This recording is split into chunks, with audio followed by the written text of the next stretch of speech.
Go here, here,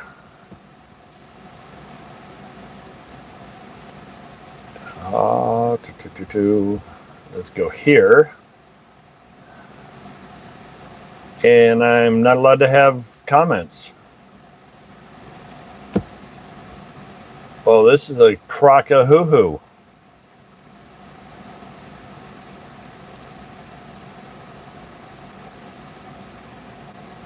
Okay, why am I not allowed to have comments?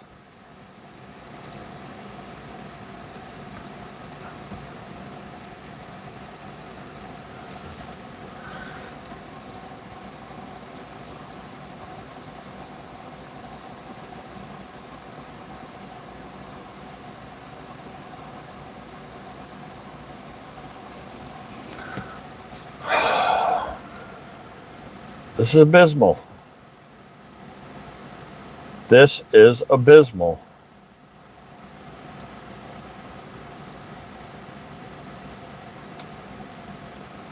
I don't understand. I have no ability for comments.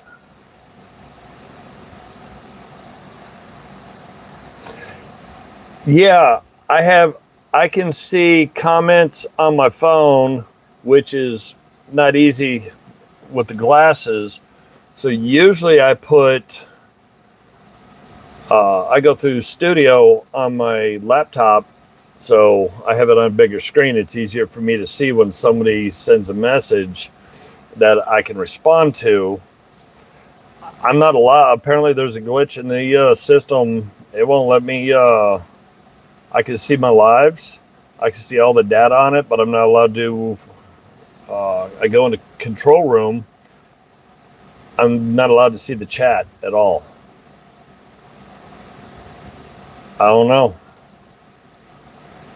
It says something went wrong. It's got a monkey with a hammer. It says YouTube search, but the entire chat box is screwed up. Oh well, I'll just have to try to do this without shoving my face up in the camera. I ain't got time to play with their silliness. Already getting hammered by the changes in the numbers.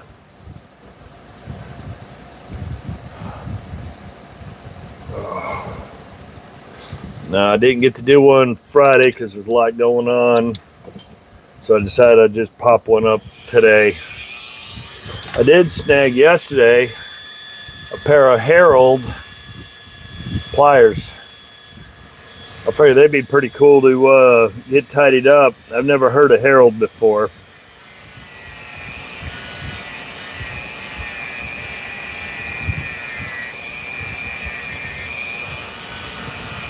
I was struggling last night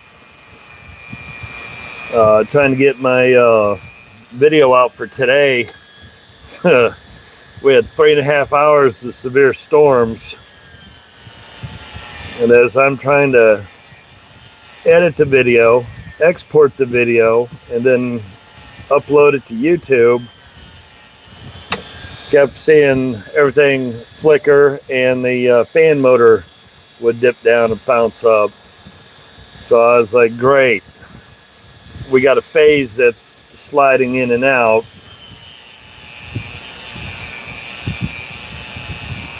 I'm going to lose power right in the middle of either exporting or uploading. We had lightning that was hitting within a half mile of the house, because as soon as you could see a flash, you heard the boom.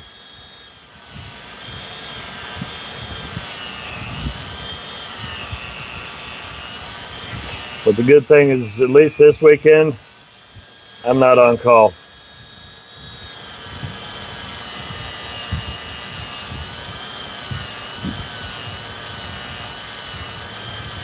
So that's what happened to, not this past Friday, but the Friday before. I was just about to wrap up working at Craftsman Saltus Wrench when all of a sudden my phone went off, and I was like, yep, nope, gotta go. I was prepared. I already had everything ready to go, where all I had to do was change clothes and get into town and chase the outage. We ended up getting hit with 11 outages that night.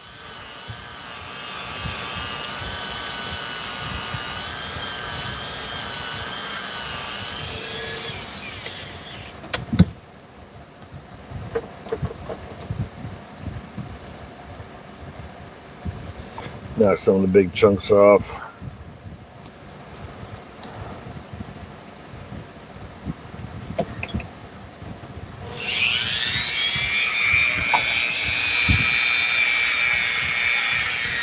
I'm gonna give it a try with the nylon wheel. See what I could do with that versus going after the big wire wheel.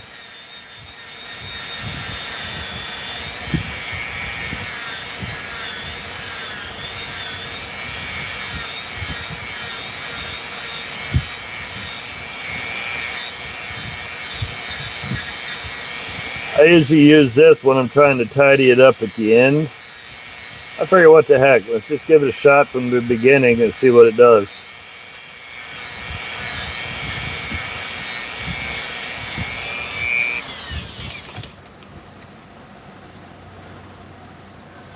So that's one side looking a little rough. I did hit that last night, or in my video, and that side's starting to look better.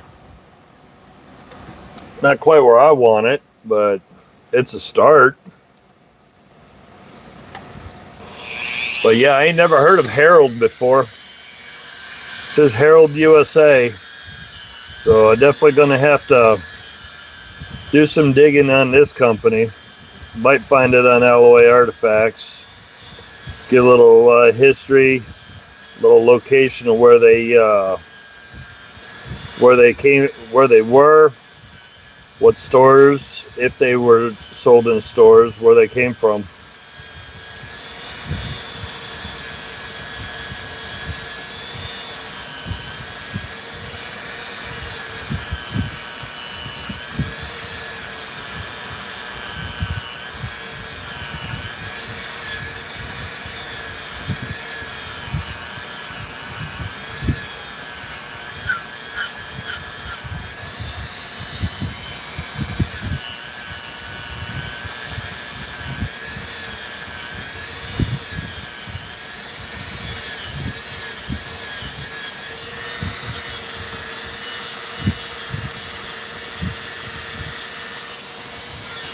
But for once, today's weather is pretty good. Hey, how's it going? Got the door halfway up. Temperature ain't bad, it's in the mid 80s, but the UV is brutal.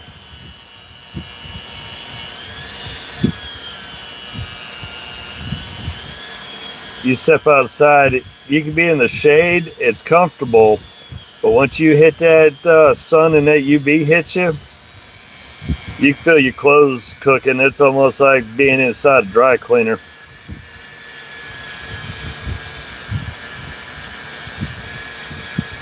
And since our mess with this weather started way early, because our temperatures shot up back in April, and we were getting temperatures that we normally get around the 4th of July, we were getting that in mid to late April. So I got a feeling we may have a chilly winter. Because if the summer started early, at least around here, it usually ends up being a rough winter.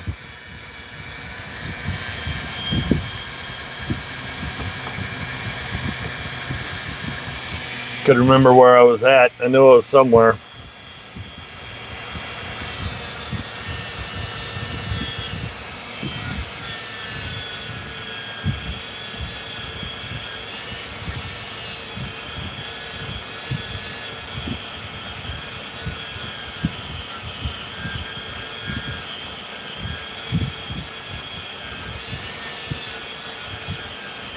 Yeah, I found these at the estate sale, which was stupid high priced. We almost didn't go inside because they had a little carport off to the right side, and stuff they had out there, we could see tags on it.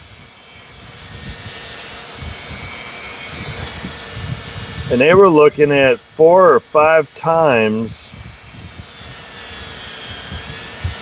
what we've seen stuff go for online in perfect condition. This stuff was all used.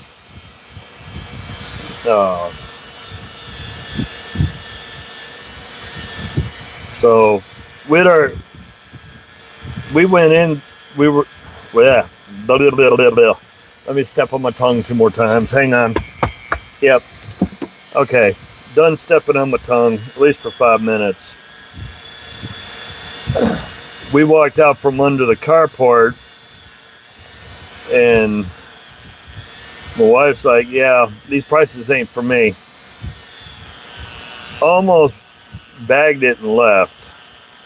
But we had already drove an hour to get out to go to it and then go wander around some other places, which we didn't do because those plans changed. But I told her, so I'm going in. I'm just going to make a quick run. I said I don't want to drive out here just to take a glance at the crazy prices outside and walk away.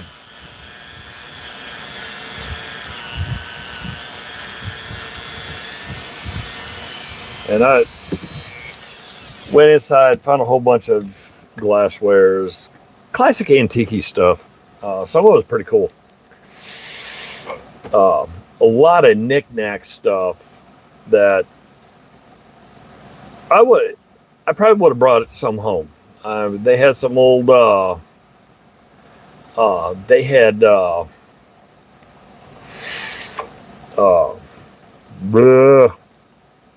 that didn't even make it 5 minutes.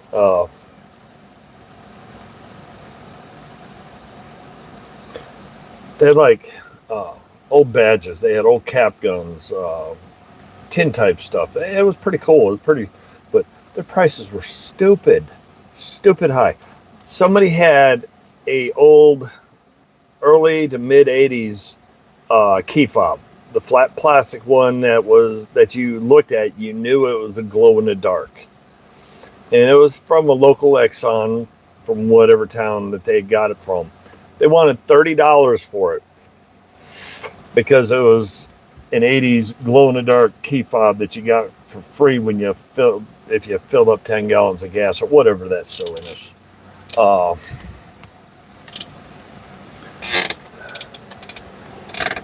So, and then we saw other stuff we were interested in until we picked it up, flipped the tag, and we're like, yeah, not happening. Just so you can see some of the stupidity that we were dealing with.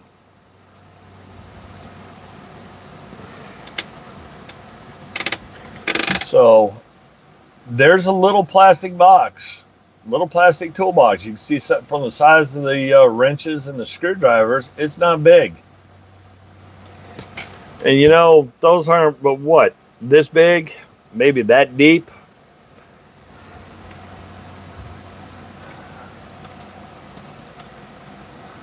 So there's the contents of that, because there's just a basic tool bag sitting next to it. One that's got like 16 pouches on it. That's all it was inside. Yeah, no lie. Toolbox, all Craftsman, $150.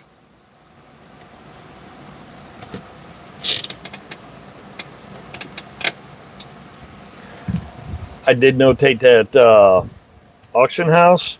They had little sign-up books all over the place for you to put your email, so they could let you know when they're doing a auction somewhere. Ooh, at those stupid prices, not happening. But I did find these little heralds for down in the basement, and because of the condition, only $1. And also down in the basement, we had found one of the 70s Harvest Gold Tupperware 2-layer cake carrier, where the strap was actually in excellent condition. We didn't know what they wanted for it. They gave it to us for $1. But that little plastic box of Craftsman tools, they were single line B. They weren't BE. They weren't Circle H. They weren't Circle U. They were just single line B. And they wanted $150 for it. Pretty much everything else in there was stupid prices. One of the guys I sent the pics to, he said that's even higher than eBay wish prices.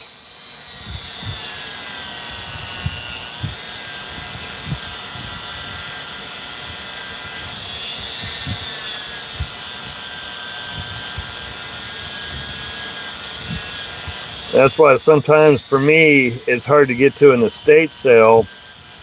I have to get to one that's usually 2-3 hours away, because anything an hour and a half or less for me to drive to is usually around one of these cities or towns that everybody thinks their stuff is worth $1 million.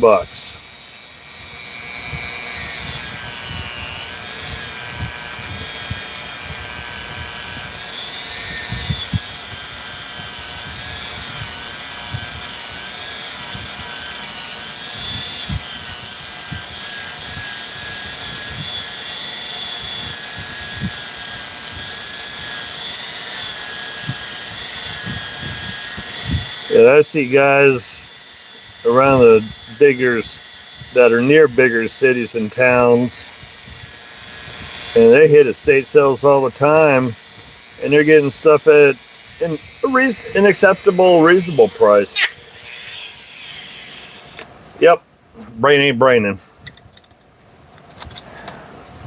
So irritated over driving all the way out there for what little we got. I forgot to push my pad here over to turn the motor off. I'll probably be irritated with that mess for a long time.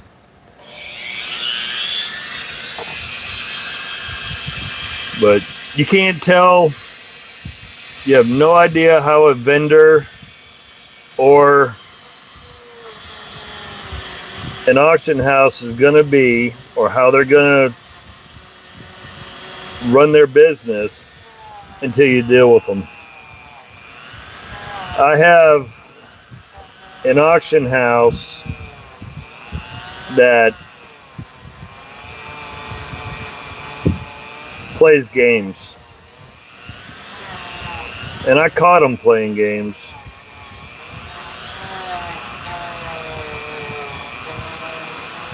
I had bid on 8 auctions, went to bed because it said I won. Well, it said I was the highest bidder and all that. So I got up the next morning to see how much did I actually spend. Figuring that I overspent. Oh no. I drove an hour and a half to get 2 out of the 7 or 8 lots because they said I didn't, and I had screenshots showing yes I did. But it's starting to come around. Better than that cruddy there. It's going to take a little time and a little patience. I don't even have to. I mean, these are hyper soft. I'll run oil through the center pin, but whoever had these, other than being down there in the grungy basement, didn't let them get wet and corroded.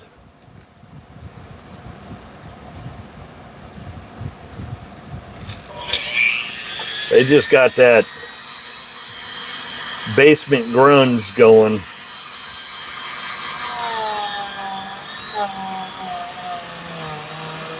And the funny thing is, when we went down in the basement, it smelled like it hadn't had fresh air down there in 50 years.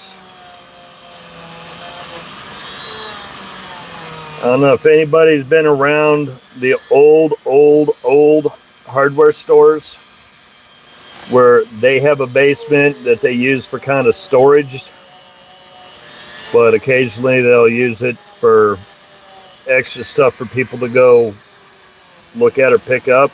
It had that funky smell to it.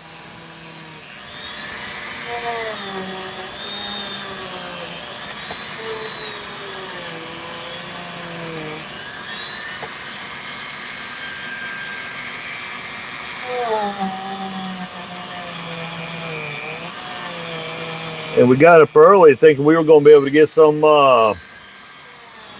hit some yard sales.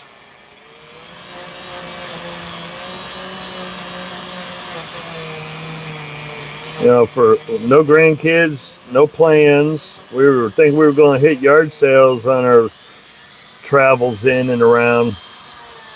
Not a single yard sale to be had Saturday.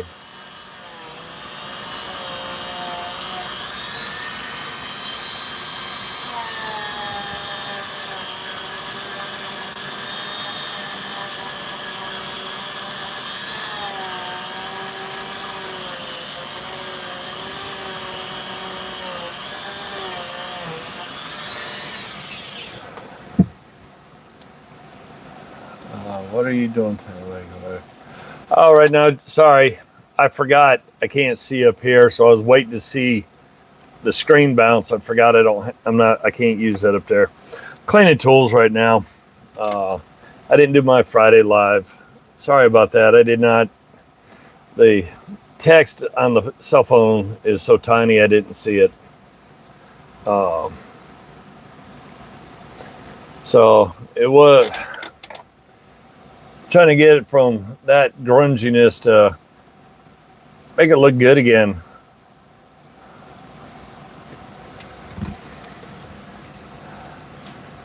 And just for giggles, what did I say there was? Harold.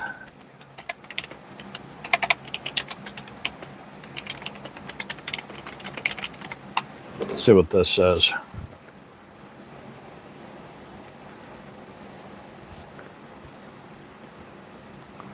Okay.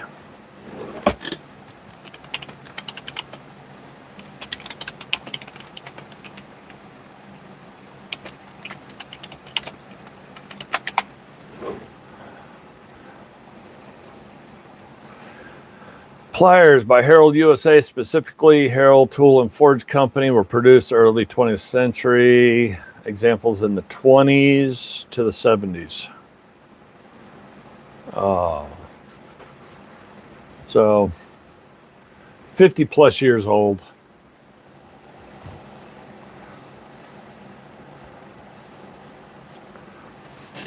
But because they're fairly thin and the teeth are in excellent condition, they're ultra light. These might go good up here at the shop, up here at the table, working on tools, RC cars, or other stuff. I think these are going to be good users.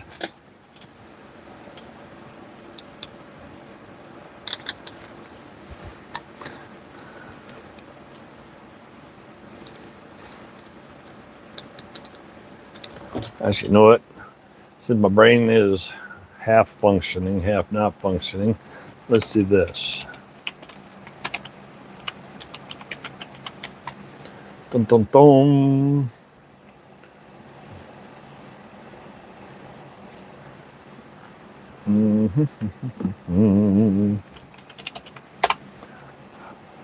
Oh, they don't have anything for Harold. Surprised.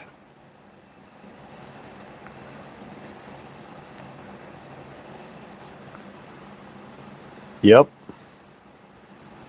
There's nothing in LOA Artifacts list for Harold tools. Interesting. Very interesting.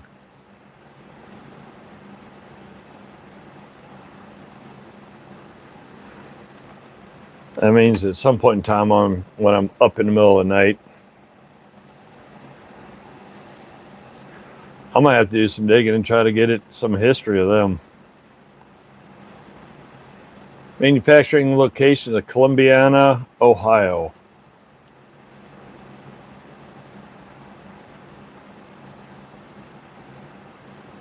Okay, they said ads. Oh, I found something cool. I found their chisel.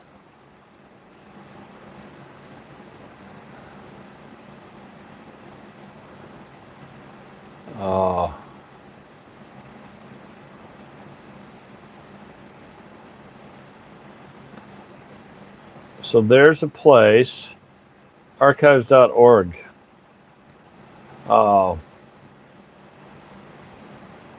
Harold Tool and Forge, and it's talking about chisels.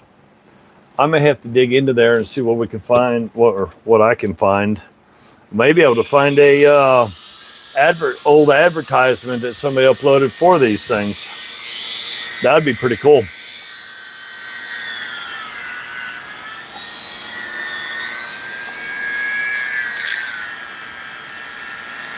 They seem to be made pretty good too. They don't have a whole lot of the texture in the metal like you normally find on tools of this era.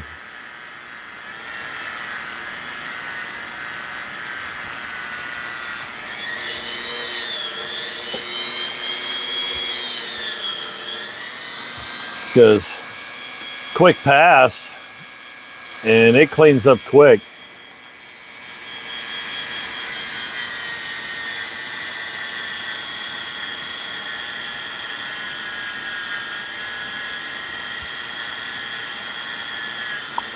Kind of going with this more than the little wire cups and the wired wheel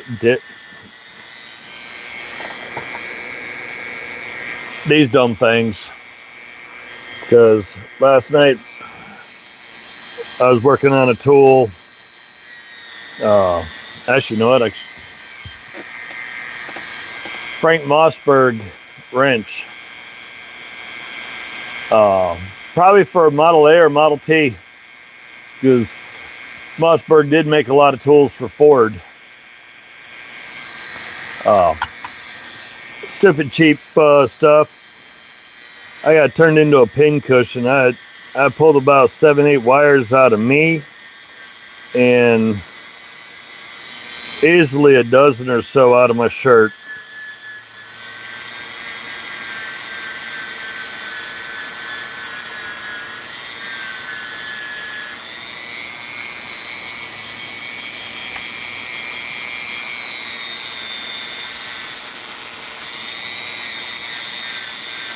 I really like these little nylon wheels, but I wish they would let you pick and choose when you order. You could order like refill packets. Say, I want 20 or 30 of these, but it's for the specific disc you want.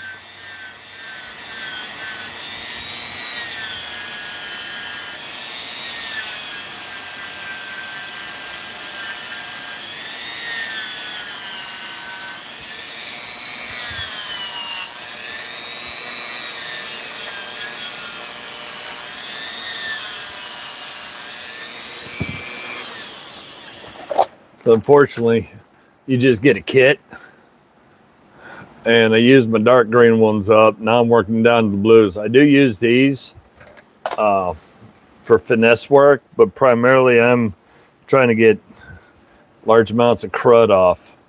So I like that's what's left of my last green one, but they work great. The light green one's super fine. That's really nice.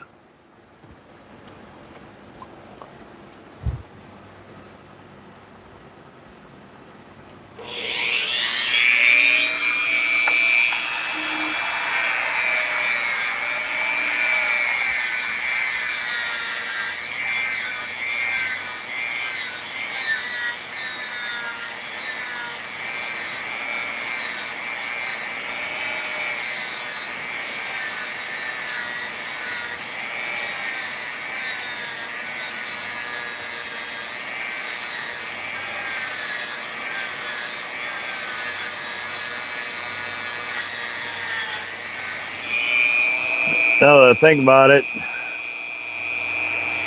that's the last of my big ones, or my blue ones.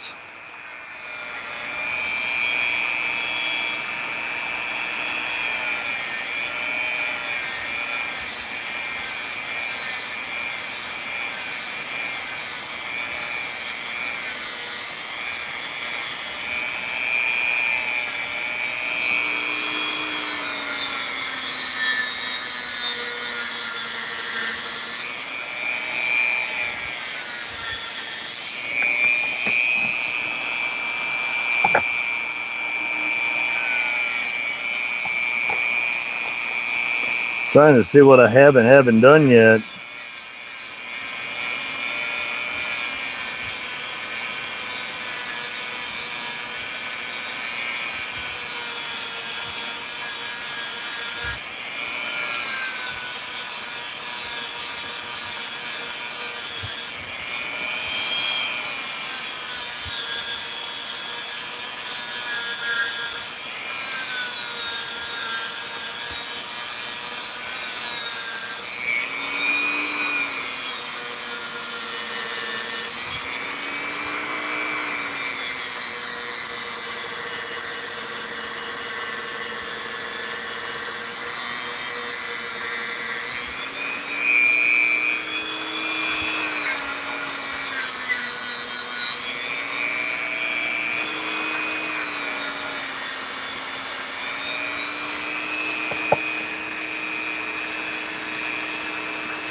Okay. No grunge coming out of it. So we're getting there.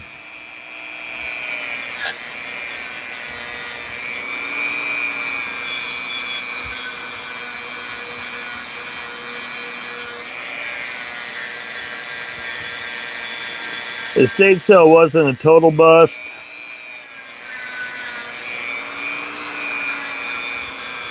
But from the pictures, I was hoping there would be some of the tools left over. But apparently somebody came up Friday and bought a bunch of tools at ridiculously high prices. Because there was about a dozen or so pictures of tools that were gone. They had a DeWalt 18-bolt drill with a battery that they wanted $110 for.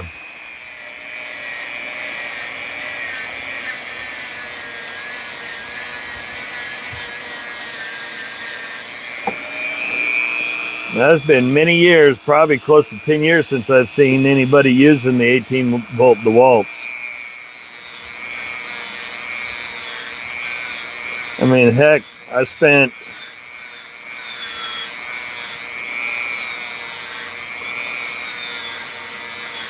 got a 5-piece 20-volt Milwaukee set for only $300. So why would I pay little over $100 for a used 18-volt DeWalt?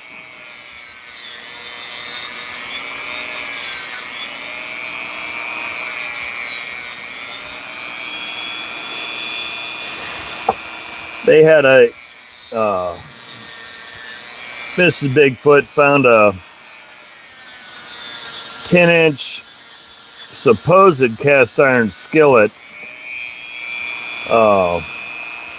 Had a little crust and gunk crud on it. She couldn't read through it. Figure I could, since, I do that with rusty tools all the time. All it said is 10-inch skillet. No forge mark, no company name, no company logo, no nothing. And the weight just didn't quite feel right. And they wanted almost $20 for it.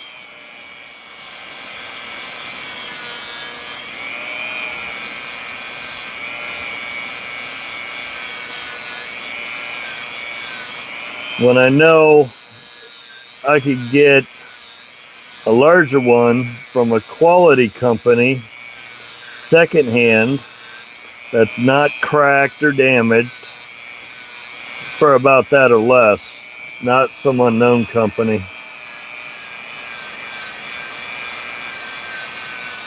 Now, I am playing with a new mic because I broke my old one.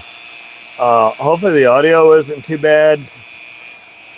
The wind from the fan isn't blowing it up, because unfortunately I think this is built for indoors, because of the way my old one at least had a dead mouse on it to keep wind noise down.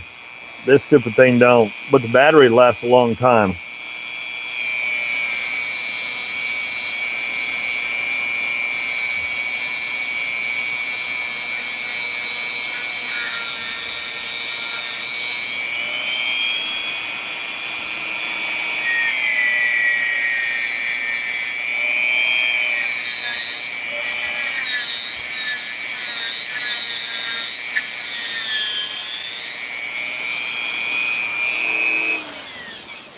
Sorry, I keep looking at the computer even though the computer won't let me see it. Okay, we're getting there.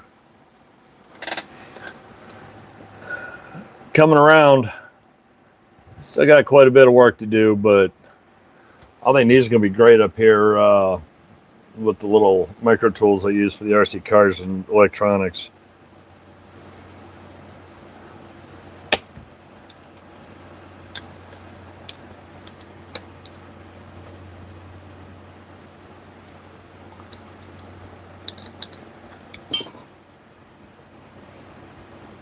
I took it, I used it. What did I do with it?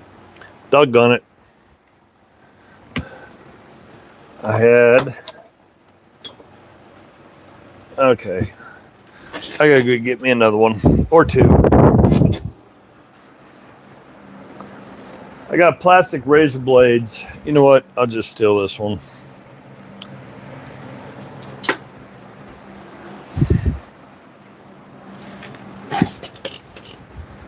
I like my plastic razor blades.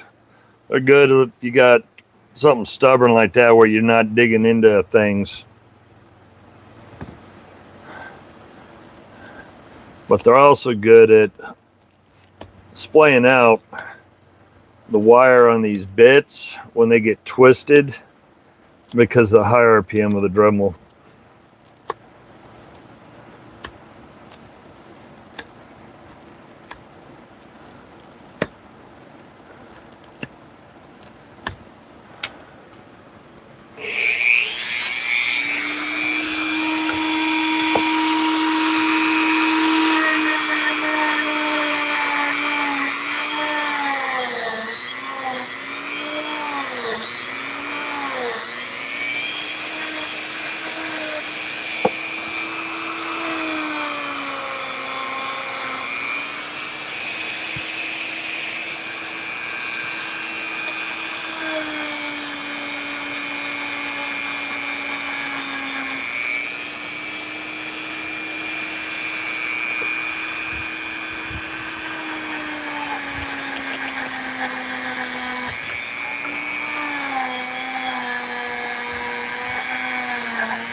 Okay, that'll work.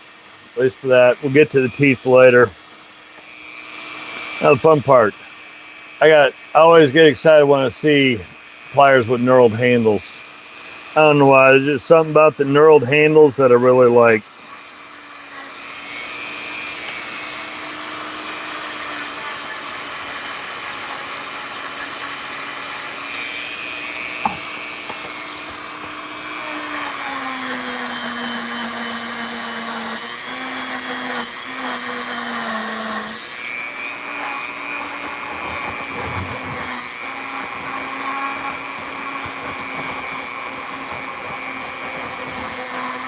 This is just basic checkered knurling.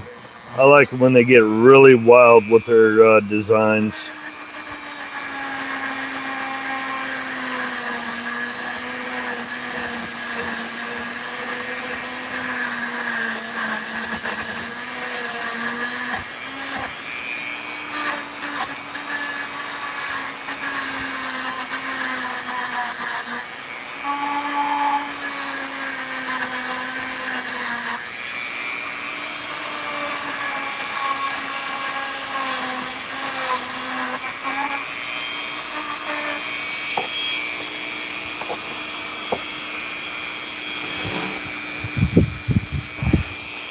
We don't get visitors often, so when I hear something, I gotta look.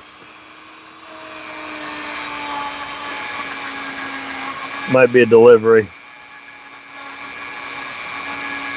But since I haven't ordered anything, it ain't for me.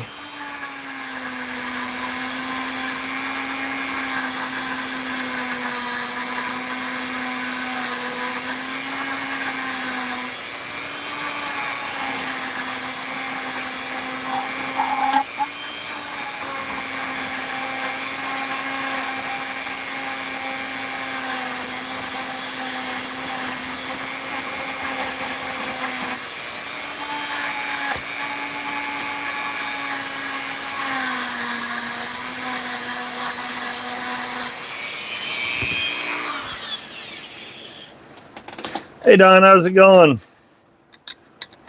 A little squirrely, not being doing this on a Friday and trying to do one midday Sunday, but got too much going on, too many changes going on that uh, I was also covering on call from a teammate. We had storms rolling in again, and with all the changes going on that I'm trying to navigate, I just wasn't feeling like I could actually do a live. So I decided to skip Friday night and just doing midday Sunday.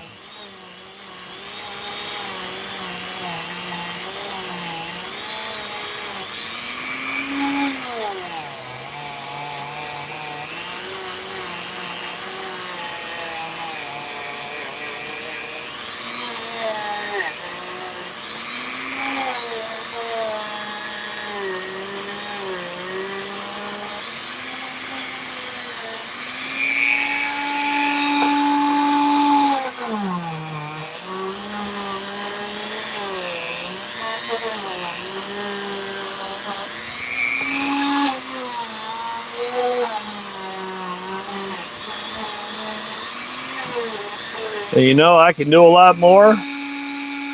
I can do a lot more midday Sunday than I can on Friday night, because late Friday night, I'm half asleep while I'm trying to do these anyways.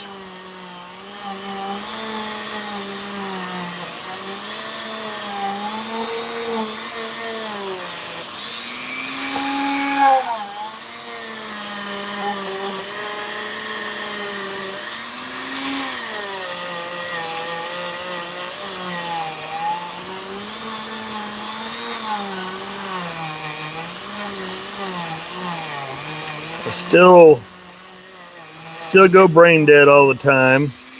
Still step on my tongue.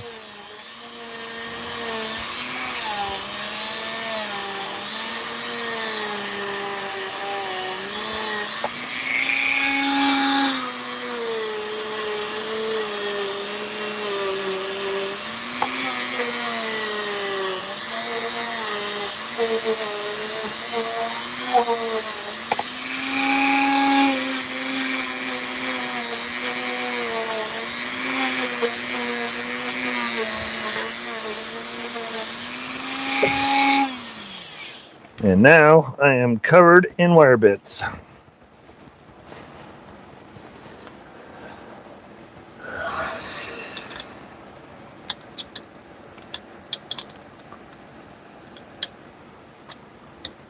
Okay, let me find what I do with that stupid thing. Oh, yep, gotta get that on my knuckle. Oh, where's... Uh-oh.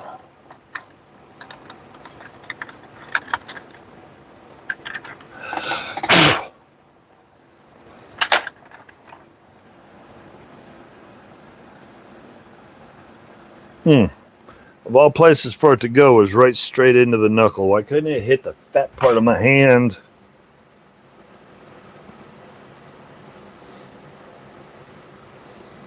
Oh, good grief.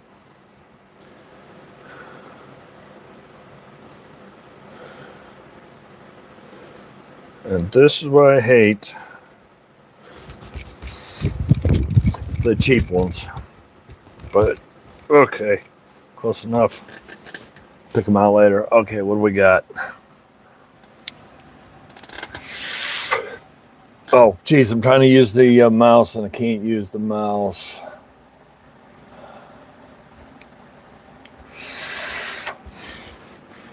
Yeah, well, I'm sure everybody's heard the company I work for is now under the brand of another company because we merged. So I've got all the paperwork to do like I'm a new hire, even though I've been doing it over 28 years. So there's a mountain of paperwork to deal with, a lot of things to process through.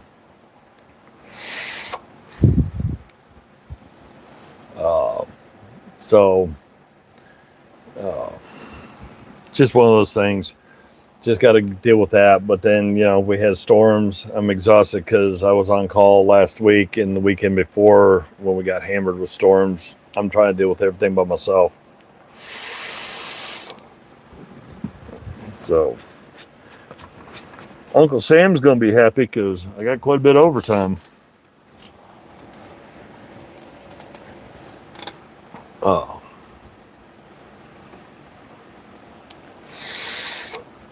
Yeah.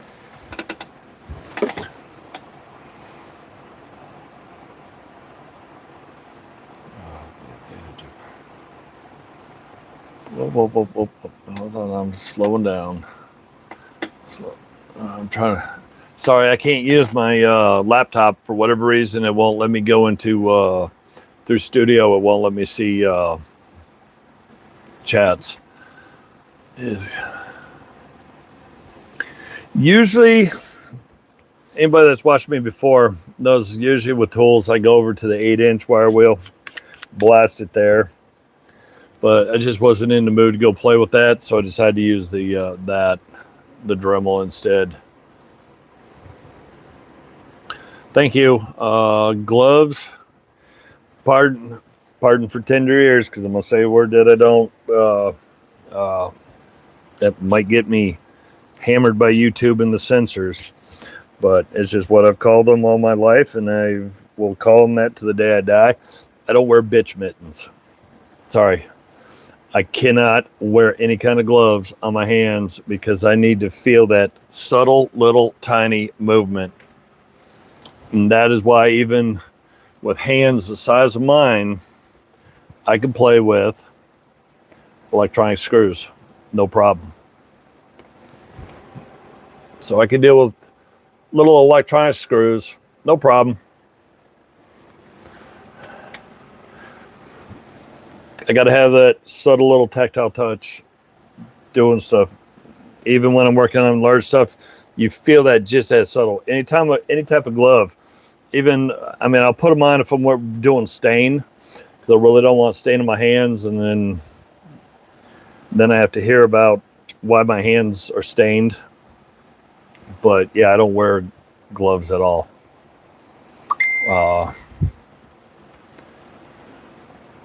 Yes. My own quote. Hang on.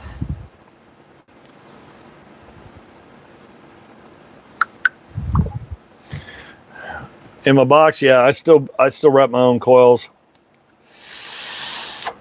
I do have our DAs, our TAs, our DTAs. I've got mech mods. I've been vaping for over a decade now. But yeah, I'm still one that literally, I'll sit in, I'll make my own wires, and then turn around and wrap my own coils. So with that, yeah, I got to be able to. I don't like the pre-built ones. Trying to think. I had here. My quick rebuild for out here is an old Plano tackle box. Plenty of wire. Even got some clapped in there. Cotton bacon. Got the rod, that way I can wrap against it, decide whether I want 3 coils, 4 coils, 5, or so forth. The diameter of the wire.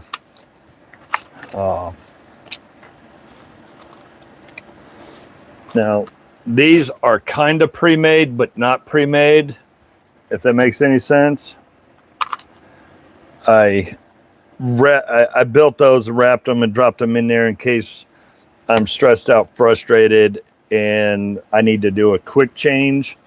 But I did those and pre-made them. They're a little long for me to adapt to.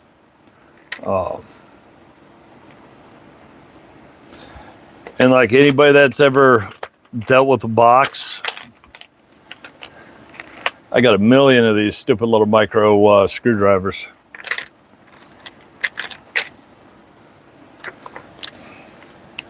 I have because I got a couple of boxes that are flat wires, so they go over kind of like mesh screen.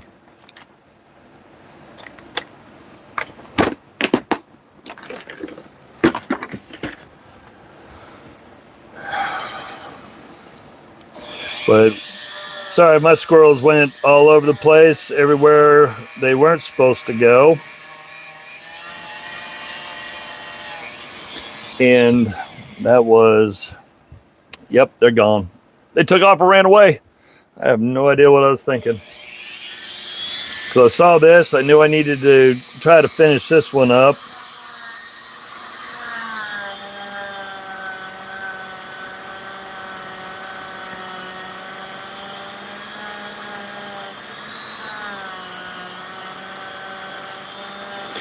Oh, I think I know where I was heading with that thought. Maybe. I don't like pre-made coils. Pre-made coils, they use a much narrower wire than I like. They are prone to fractures, depending upon how they're made, wrapped, and so forth. So they don't like the wattage that I run at, or the fact I've got large lungs, therefore I draw too hard on them.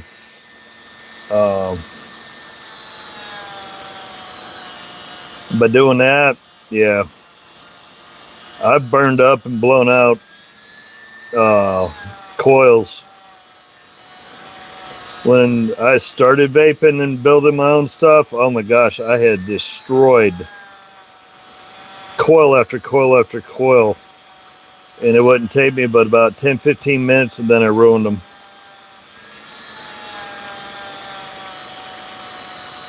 Not realizing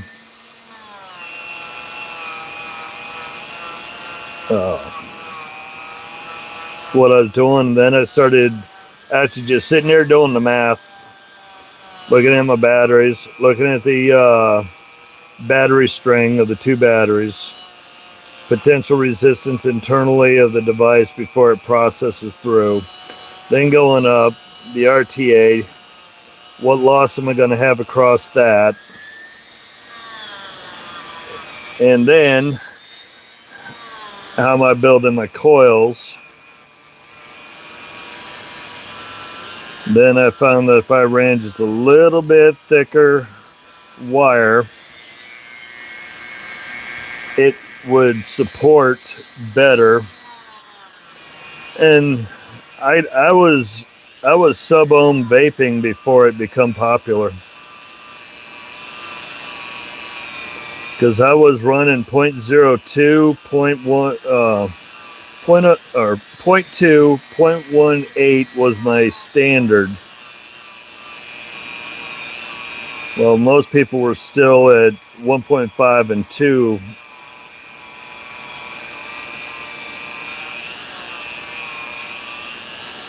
But it just allowed, by going sub-ohm, it was so much easier. Oh, that itches. Going sub-ohm was just so much easier to deal with. I do have the stupid little pod things, but the wires are so tiny, or I will overheat them by accident, and I'll still have 3/4 the juice in there, and I cooked and burned the cotton. Because they use just basic cotton in their in these, where I use cotton bacon, where it does a lot better job, and you can cook it, but it's less chance of it cooking. Because ones they use here, they use some of the cheapest cotton on the planet.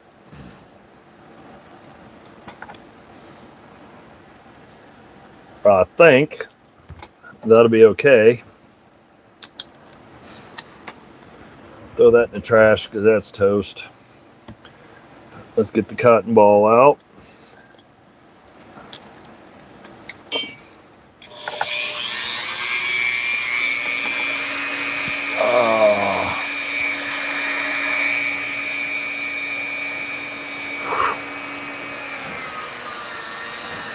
Last night, we've got large gutters here, but last night the rain was coming down so fast and so hard that even our gutters couldn't keep up with it. And the rain was coming down so hard, hitting the sidewalk in front of the house so hard, it was actually it was bouncing and creating a layer of mist that was growing vertically. Now, I hadn't seen rain hit that hard since I was living out in Oklahoma and some of the storms out there.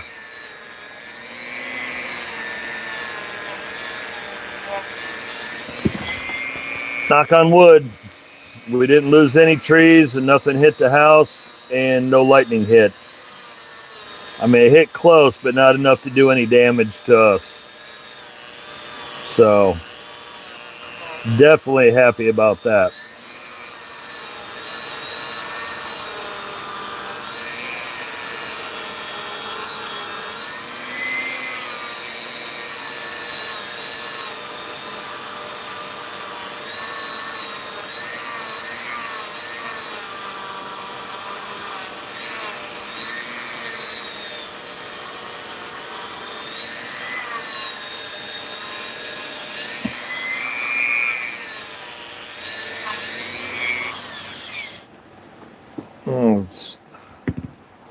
Well, I hope I could see minor details.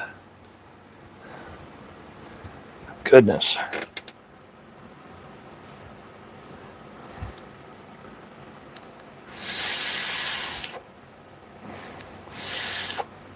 Oh.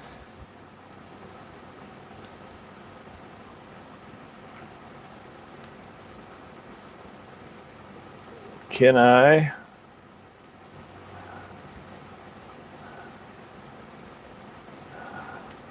Still can't see stuff up on the laptop for some reason. I don't know why it's doing what it's doing. As my teammate used to say, it's just being dumb.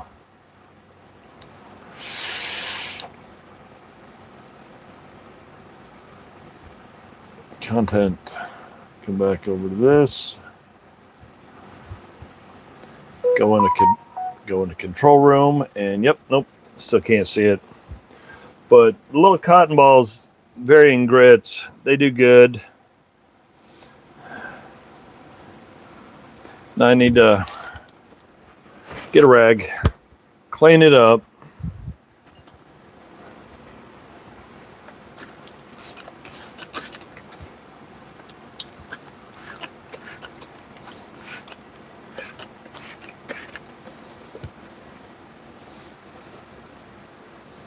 Get all the excess crud off it. Now the fun part is getting down in all that knurling. Not too bad.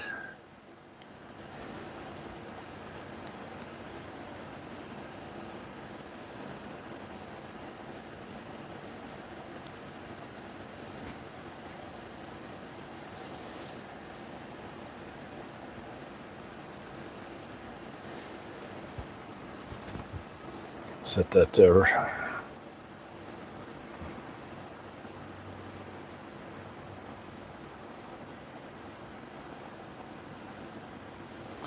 Okay, round one, not happy right now. If I'm gonna make this, go to the ultra soft one. Okay. Well, I'm thinking, let's try to get up here. I know I missed stuff. That's a pain.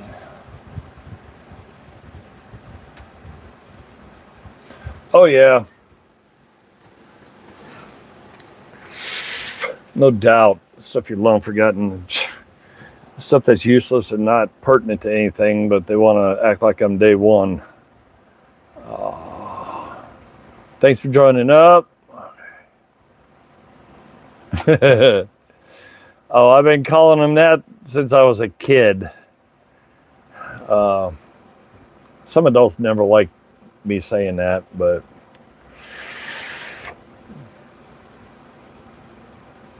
Well, right now I'm not dealing with those screws. Those screws, my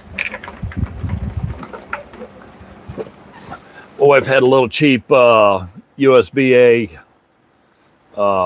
fan that she had plugged into a power strip at work.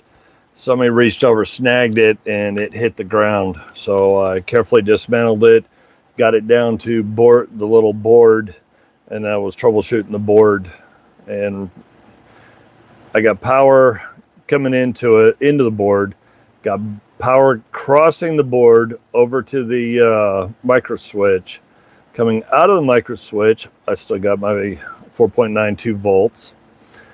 But I got voltage hitting the little chip, but from the chip coming out over to the red and black wires that went up and decided how to feed the motor, nothing. Dead as a doornail. So other than those 3 little screws that I'm keeping, I've got them in a little container to get put over with my electronic stuff. The rest is just went to trash can, just salvaged.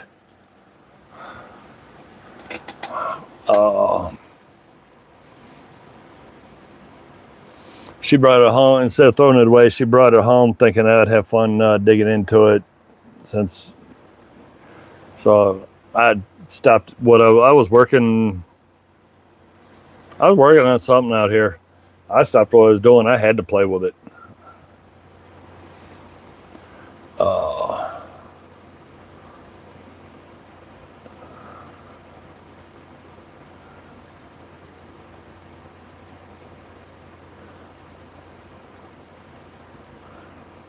Yeah. Oh, sorry. I just realized that it wasn't scrolling up properly. I usually do lives on Friday nights.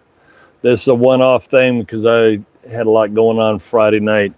I was just running a natural apple flavor through my box. Not a fan of candied ones.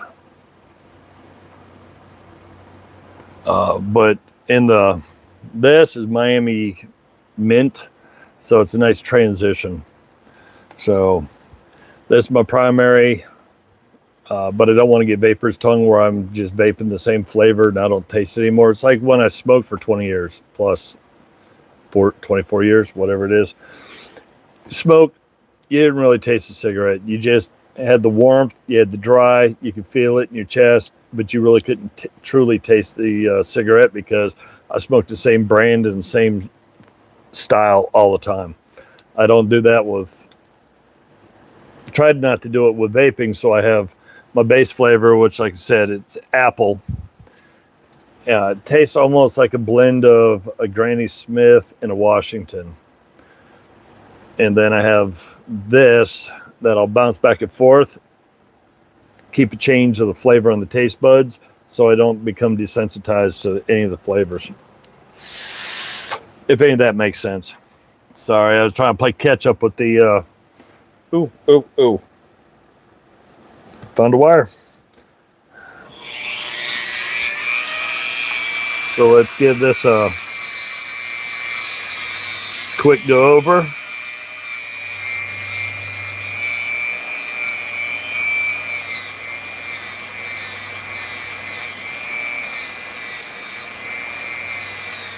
I changed the nylon wheel to one of the highest grits it has. So that way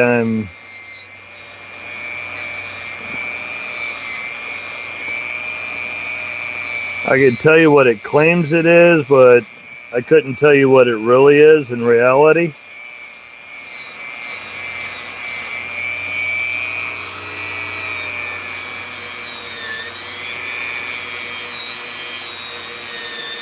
I don't have those kind of tools to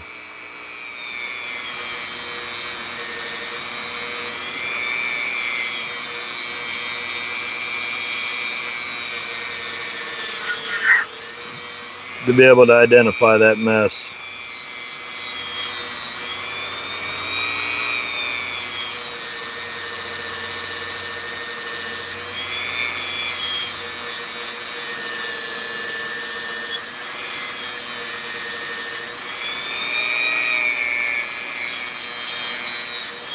I'm probably going a little overboard on this one, but I've never heard of Harold Tool Company. So since this is my very first Harold Tool Company tool,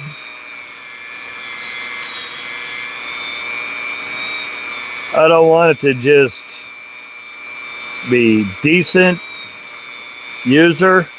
I want this thing to look as good as I can make it. It'll still get used, but since it's the first I've acquired of this company, just gotta make it look better.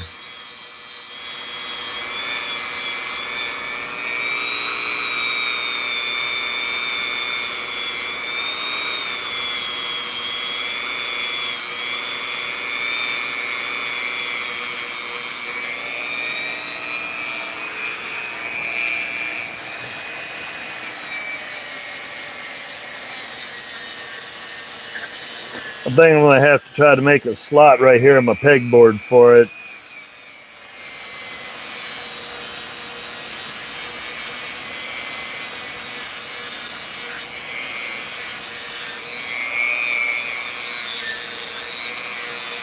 So I like the feel of the handle. I like the shape of the jaws.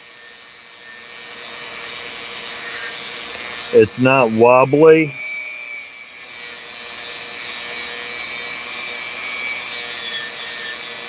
And I think it'll be a great addition to the bench here.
Get this crud cleaned up. And I gotta put a little of the good stuff on it to keep it from rusting and corroding or whatever it's gonna do.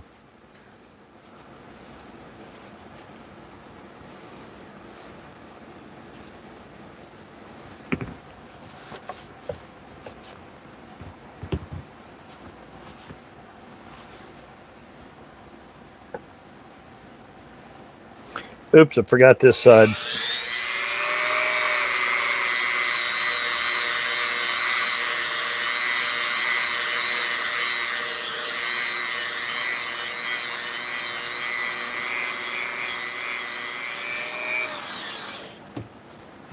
It's funny how you see one little shadow and you know what you did wrong.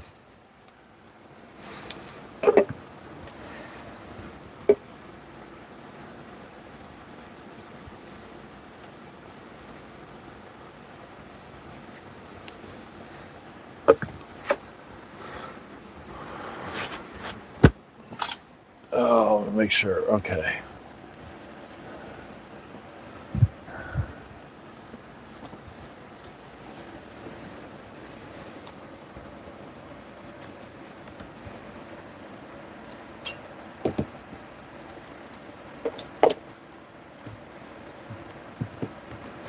Okay. Get my little container of wax.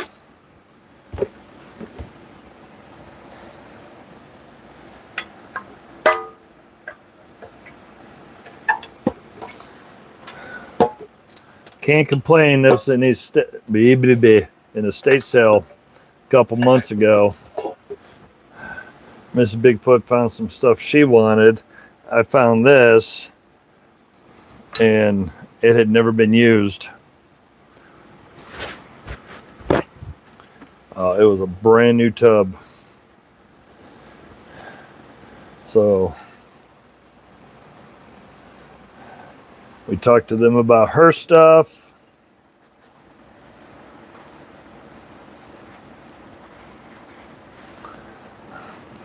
They give her a really good price. And the guy said, well, if you take this and this, she really wasn't too interested in, she wanted it, but she didn't want to actually get it, you know.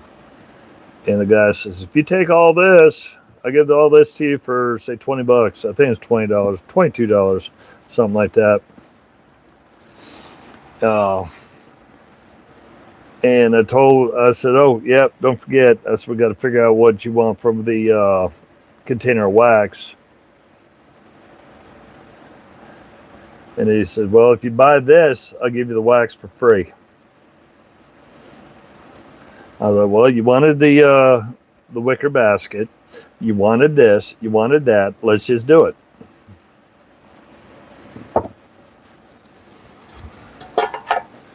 So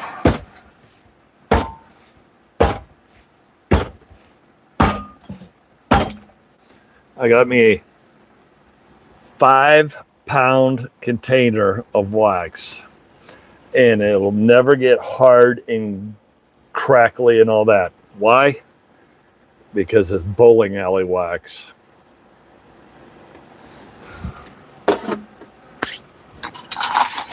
Now that I'm thinking about it,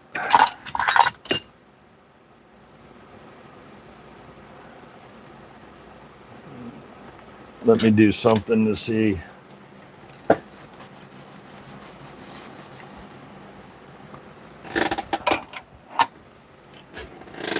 So it should, I'll give it a minute to set in all the cracks and crevices, and then do a light wipe.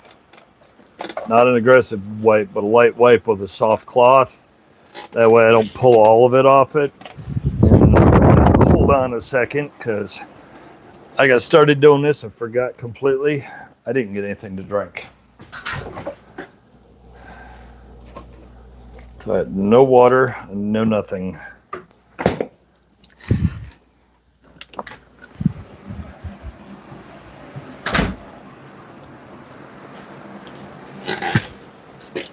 But the bowling alley wax would be great for a lot of my wood projects that I've worked on.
Well, so there she is, all crusted and free.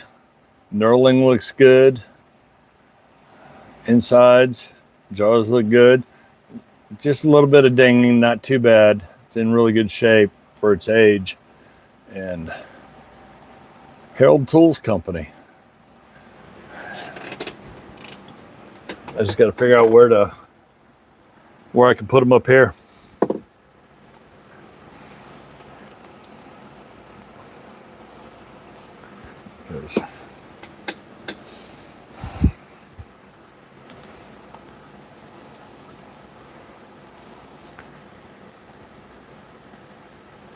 We got to go here, here. Okay, got that.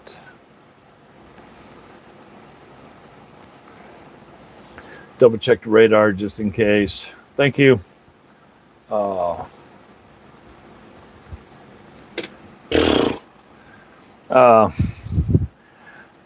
had no problems with it on wood, obviously, because that's what's really, wood bowling alley lanes. Now, metal, on the other hand, it doesn't quite adhere like I would like it. Some metals, it works fine on. Some metals, not so good. Put them on these. The ones that I stripped down, reblued the pin wrenches on, the J.H. Williams. I'll show you the problem I got. There's just something, because, well, you've worked with tools long enough. No older tools, mid-age tools, and new tools, completely different metals, and they react differently to materials. That's light surface rust, and now it's gone. But for me, even that light, of course, we've had heavy rains and stuff over the last couple weeks. I might be just being hypercritical, which is normal. I'm the one that fusses over 64th of an inch, and when I look up and I know that it's a 64th of an inch, I'm going to gripe about it. But I know it's minuscule, but that little bit is micro surface, micro rust that's on that pin wrench. Well, it was. But if you look at it now, nothing anywhere.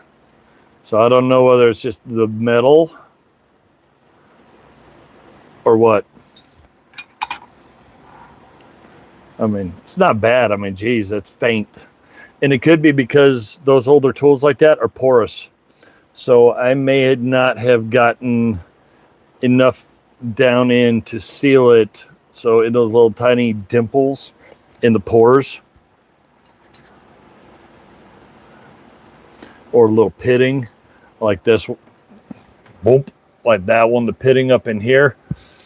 I may have gotten it clean, but I may not have got enough stuff in there to seal it to where it didn't get that faint layer of flash rusting.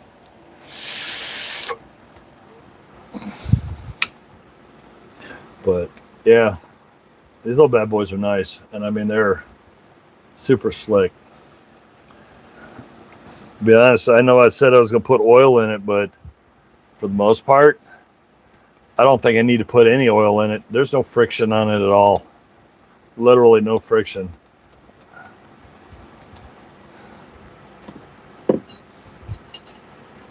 Now, another company I've only got a couple of. I forgot that I acquired this. I need to get the rusted crud off this. But this, I don't know if it's in there. It's bluegrass. I forgot I acquired this.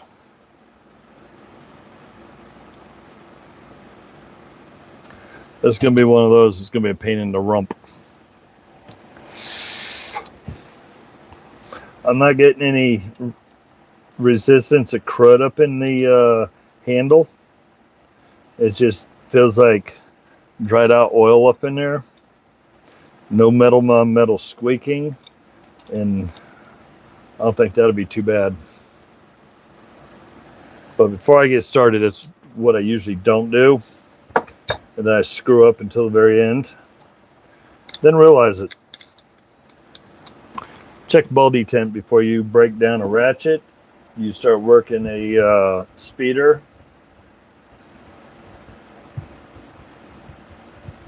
for anything, make sure your detent works. I tore down a breaker bar. Well, not tore it down, but I had that thing completely cleaned. Amazing, excellent condition. Did the ball detent at the end. Then come to find out, the spring below the ball, it had been sitting in water or something, and the spring was completely rusted out, and it had broke. So the ball detent, when I freed the rust off the top, it dropped in, wouldn't come back up. So I spent quite a bit of time trying to make that thing look good. Find out that breaker bar is, until I can get another ball and then another spring, another ball, get it in there, and then try to detent it in to where it'll hold it, or detent it, geez, dumbass. Peen it to where it'll hold. I got a breaker bar that I spent a lot of time and it's just useless. So I keep trying to remind myself, check the ball detent first before putting time and energy in.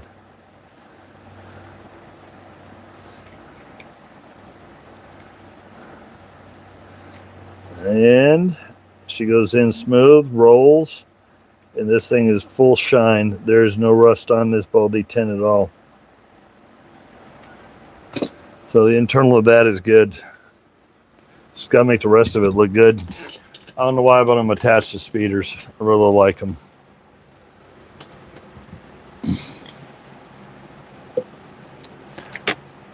It's hot outside.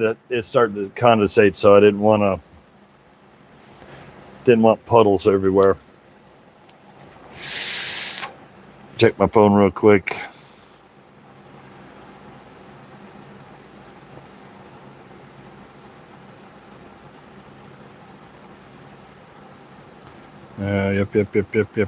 Yep. Okay, got it.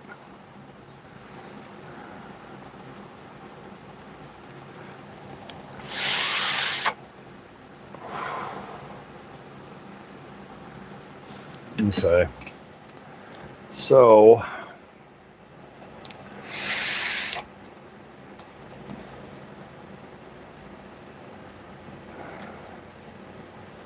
and am I able to get back to this or no? Go live. Go to the control room and yep, YouTube's goofed up again. Hey Doug, how's it going?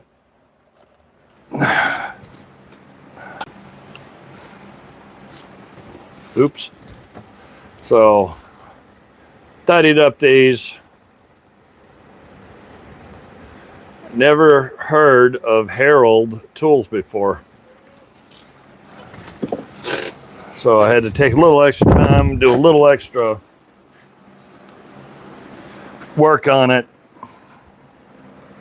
Since it's the first of that company, I had to make it look good.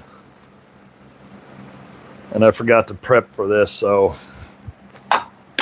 don't mind the Blair Witch Project with all the bouncing around until I figure out how to. So hopefully I don't kill the stream like I did last time. Okay, clip. I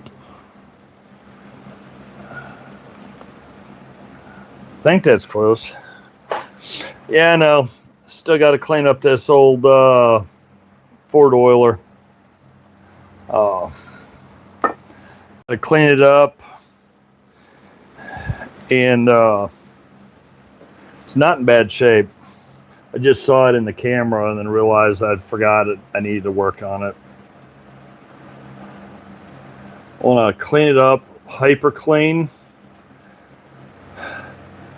and oops, I'm gonna have to leave the dent in there because I'm not gonna be able to reach under and try to tap it up. But I think I'm gonna blue it, give it a little bit of that older industrial look. That was my grandfather's. So It had it for many, many, many, many years.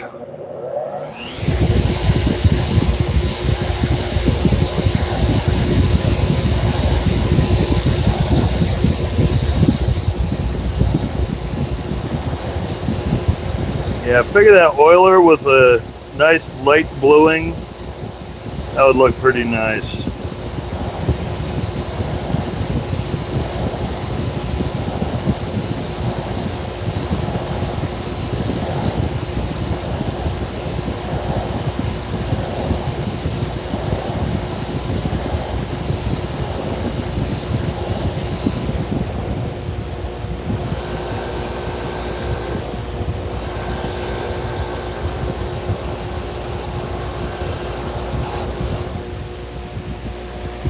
Looking better.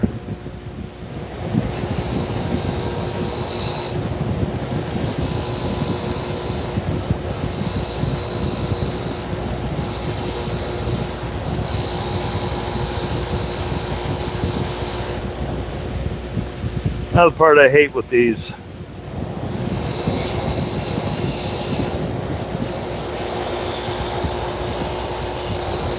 Trying to get around all those little bends.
Sorry I ain't talking too much. I'm more watching these bends and curves. So I don't want the 8-inch wheel to grab it. You can see it bounce a few times. I just don't want it to grab and yank it out of my hands. I've had one incident with a piece of flat plate. It was on a 24-inch square that it caused a bounce in the wire, and when it bounced, it tipped it, grabbed the square, tumbled the square, and rotated, smacked the crud out of my knuckles, bruised them for about 4 or 5 weeks. Just lucky it didn't break them. I mean, after all, this thing's running at 3,500 RPM, and it grabbed and tumbled the square on me.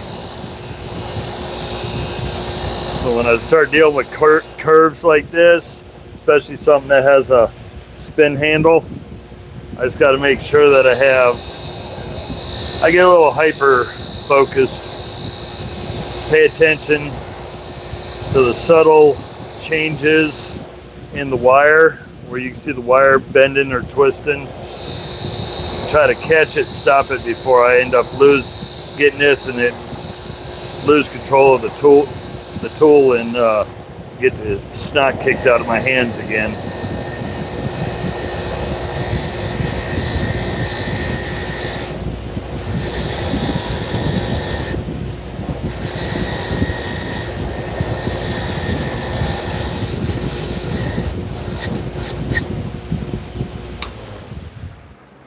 So much better. Let's go back the other way. Ooh. Eddie. You got Eddie there and Eddie there. So up the irons for anybody that's a Maiden fan.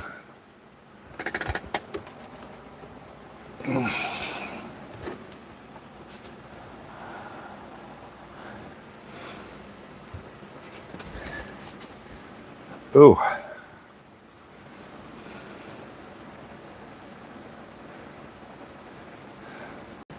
It's funny how they always, when you go to clean these up, when you pick them up and look at them, they look like they're flaking. They look like they've got huge, nasty, deep pits in them,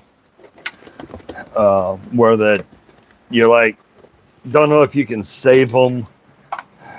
Figure they might just end up going straight to the trash. They look like they're complete wrecks. And then you hit it with a wire wheel, and the daggone thing comes out like that. And you're looking at it saying, well, where's the deep pits? Where's all that flaking crud we saw? Where did it go?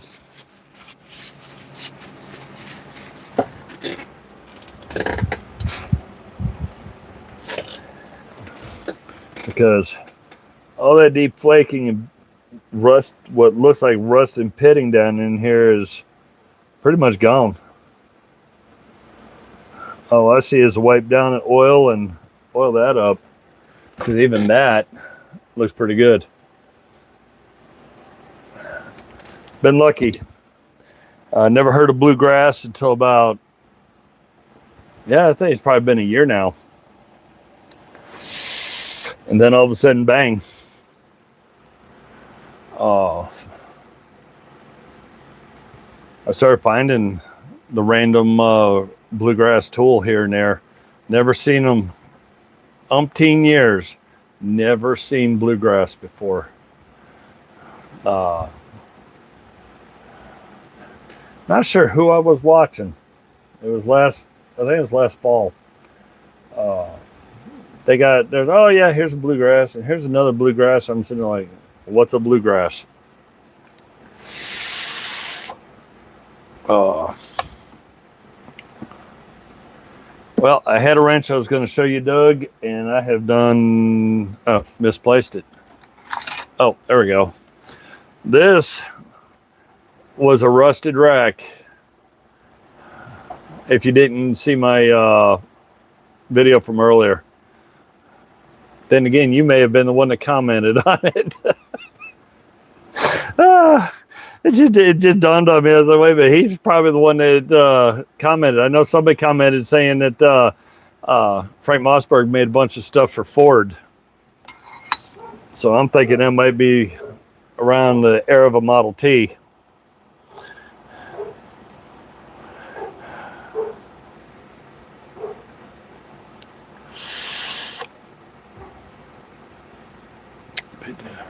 No, but you did comment. I haven't responded yet. I'm still way behind. I know all of a sudden it hit me. I said, wait a minute. I know somebody said it. I just haven't caught up with my messages yet.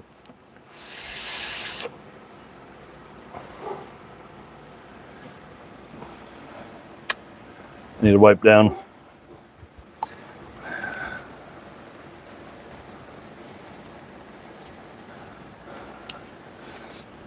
You know, it's something that a lot of people don't like and don't use. I like using speeders like this. And I don't know, everybody's just, I mean, don't get me wrong. I have corded stuff. I have battery operated stuff coming out of my ears. I have pneumatic stuff up the wazoo. I use them whenever I need to, but sometimes you just got to go, I guess I would just call it like it is. You got to go old school. Sometimes working, you just need this. It's like using a bit and brace. I built a big A-frame. I had a ball because I used a bit and brace and I use vintage tools. You got to come say hi to people? Doug. Are you still there?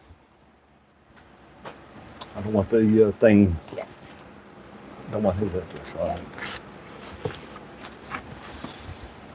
If you're still here, hi. Oh, that's Mrs. Bigfoot or Mrs. K's Garden and Life Adventures. Yes. Or something like that. That's one large, heavy sticker.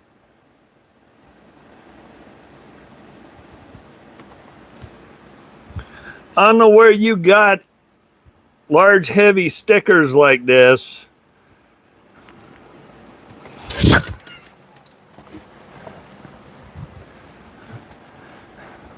But thank you, even though I haven't opened it yet.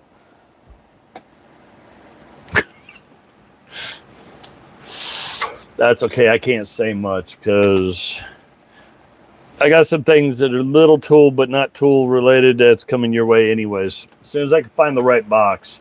I picked up, well, you can't see it, but I picked up, because I got stuff to go out to a couple people, but I picked these up thinking it'd be great until I realized these are way too big.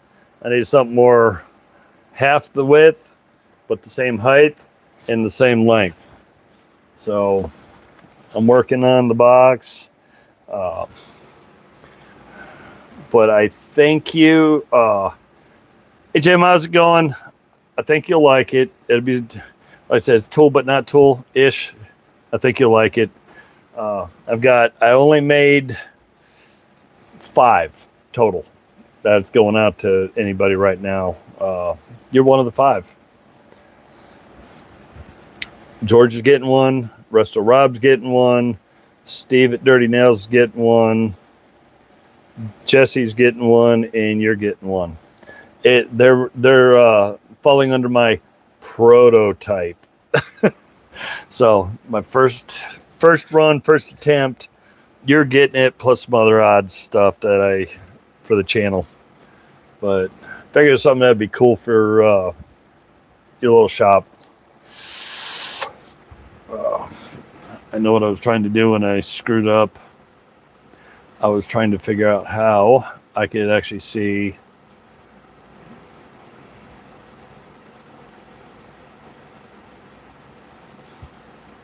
I gotta go here. I gotta come back to here. Goodness, I am just buried in dirt today. Brain is not braining at all. Actually, you know what? I got a way around that. I can navigate around things like that. YouTube wants to play games? I can play games. Hey, how's it going?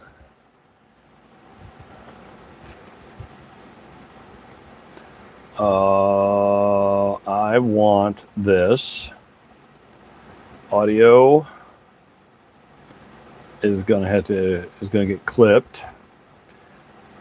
Cut this down. Aha! I got to work around.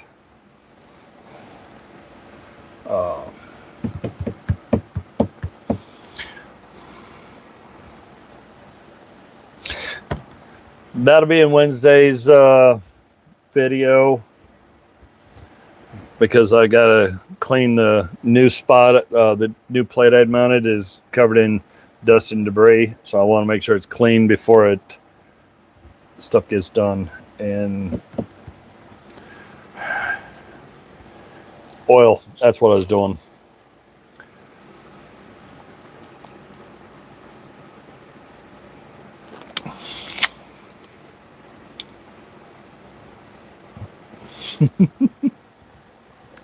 I got to do that stuff in my basement. I got to go through a tool haul. It's not a tool haul. It's called a declutter haul is what I'm going to have to do. Either that or do a better job organizing stuff. Some of the stuff I'm just going to deep six. I could probably sell it, but where I live, I live too far out for people to drive out and buy stuff.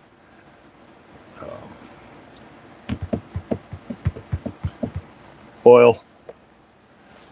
Sorry, dude. You got me excited. I can't wait to do the video.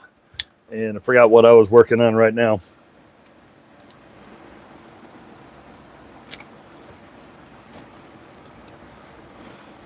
It's about as bad as a little kid seeing presents under the tree a couple days before Christmas and not being able to do a thing about it.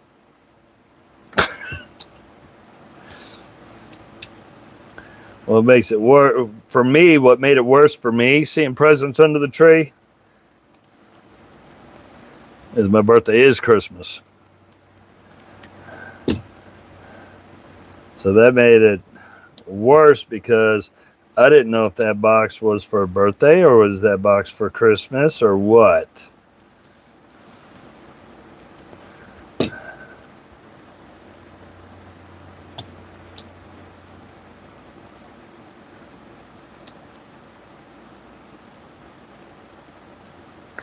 Okay. Where's my little soft rag? That's oil. That's not dirt, rust, crust, or nothing. That's just good oil. Now, anybody that's on that plays with these speeders, what do you use down in here in the handle to keep them from binding up or getting cruddy or squeaking? I just used 3-in-1, but I didn't know if you guys used something that was a little bit better, a better option. I mean, I like 3-in-1 and pretty much everything. Do you have a local flea market? Well, if it's tools, there's no such thing as overflow. Unfortunately, not with me. All the stuff I've collected for the last 50 years down in the basement, we were talking, Mrs. Bigfoot and I were talking because she does craft shows every now and then. Because she'll sew things, make little projects. And I was thinking about getting some of the stuff together, even though I don't want to get rid of it, but pay to have 2 tables or two lots side to side. And then we get one of the large double tents. I set up a table. She sets up a table or tables. Probably set up 6 or 8 tables. Good thing I got a big truck. And then I could loosely sell off some of the stuff from the basement that I don't want to keep anymore. Or my poor stepson has been inundated because I got a bunch of the tools that I don't want for my collection, and I end up pawning them off on him, telling him to use them or scrap them. So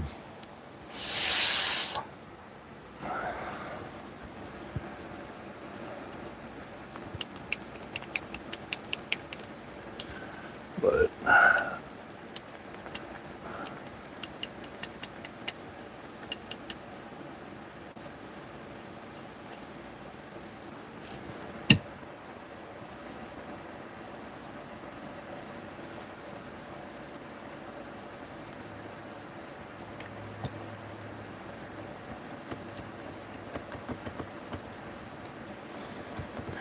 I kind of use 3-in-1 like I do on a ball detent and stuff, the springs under and bearing on the breaker bar, but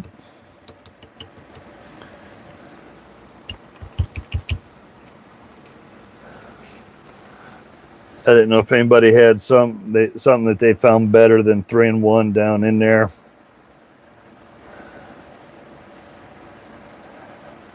Okay, let's see what that produces.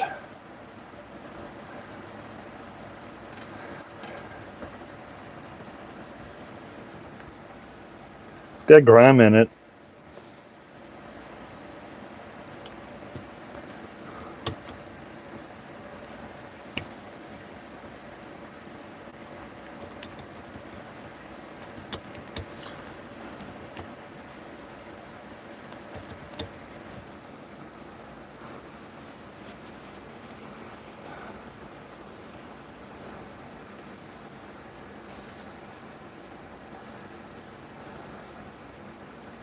But I'm good with that.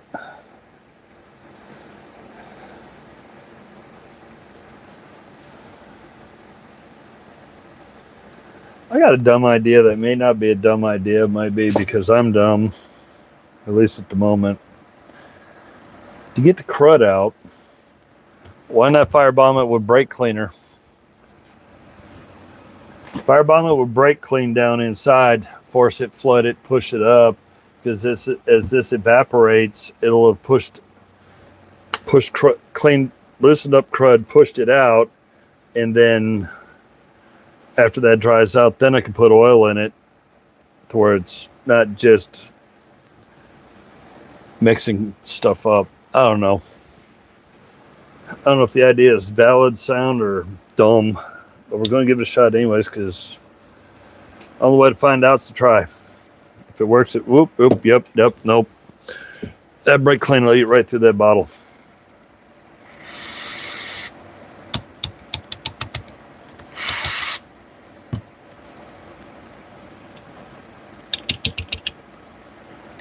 Oh yeah. Should probably turn the fan off so I can do this better.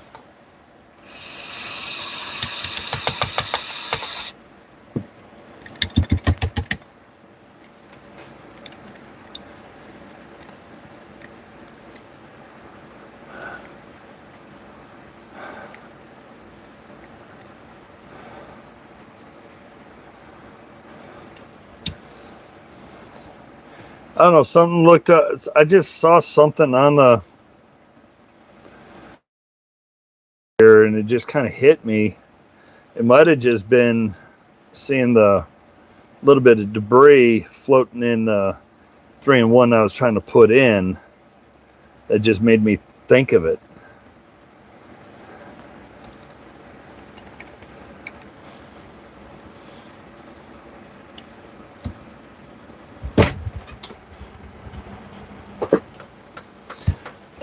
Got surface shield in hand. I've got a silicone lubricant in hand. Unfortunately, I took the other tube containers over to when I was working on that snap-on box right behind me.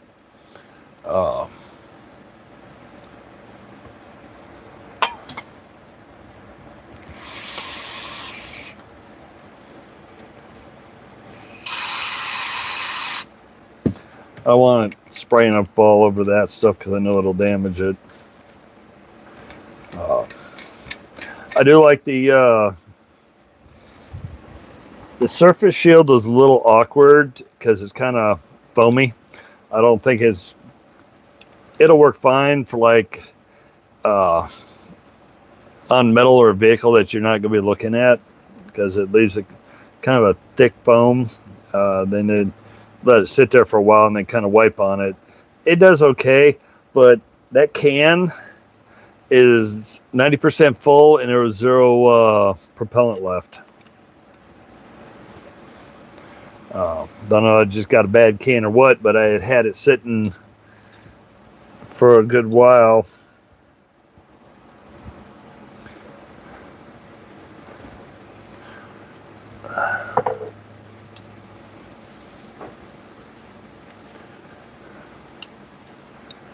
So sometimes with stuff that sticks or doesn't want to come loose, if you know, you know.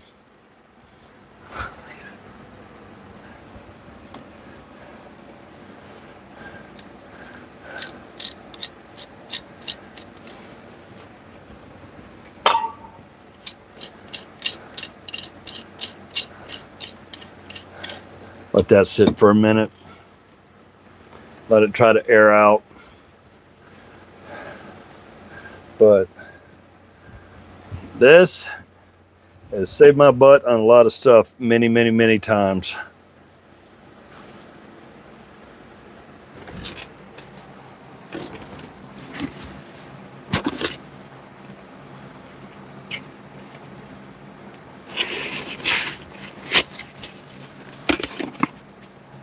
Oop, oop, oop, oop, oop.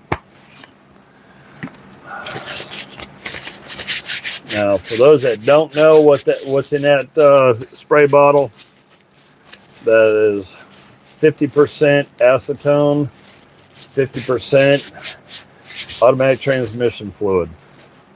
And it's not just any ATF. It's old school ATF.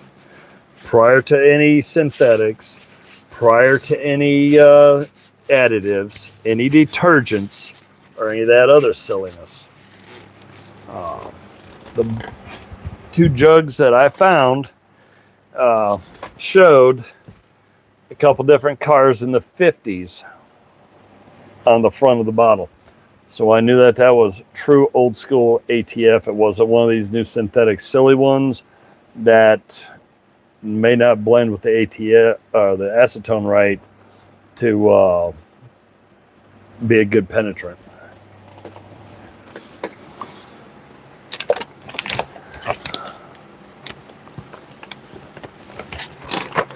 But I got a couple donuts.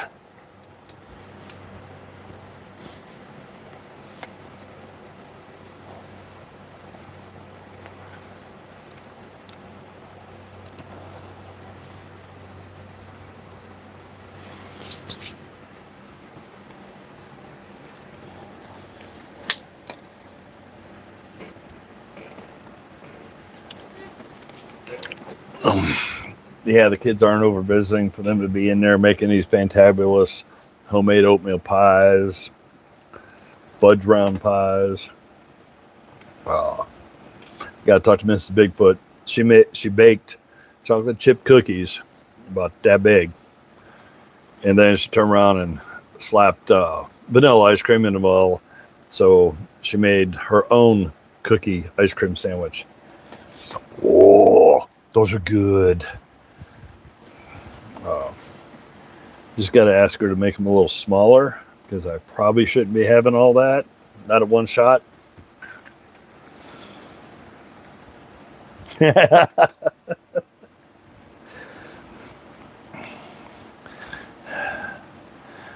Marvin's Miracle Oil or Marvel's Miracle Oil? I think up on the shelf back there, I have a small container of Marvel's Mystery Oil.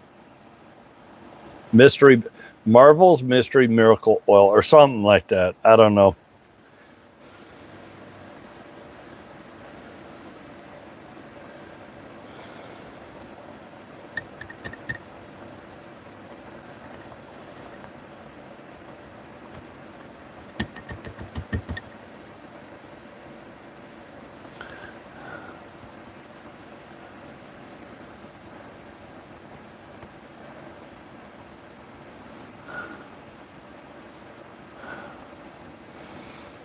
I don't have a gallon of that stuff. I just got a little bottle. But that's some good stuff too. I got that. Okay, now I'm gonna. Wow. I got it when I was still working at a hardware store, and that was over 30 years ago. It's one of those things that kind of go ultra light on when using. No call, Storm say. Well, right now, no, I'm not on call. And if I didn't know how YouTube would behave,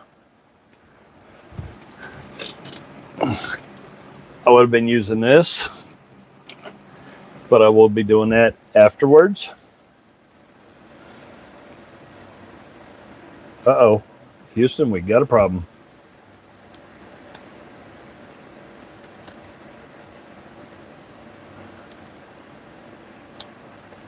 Never done that before.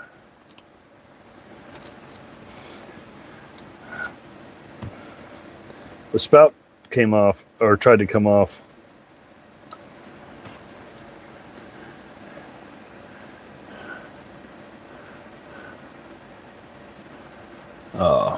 You know, the funny thing, I don't know if it is either, because to be honest, I haven't looked in hardware stores or auto stores or anything. You know what, daggone it. Now you got me wanting to know.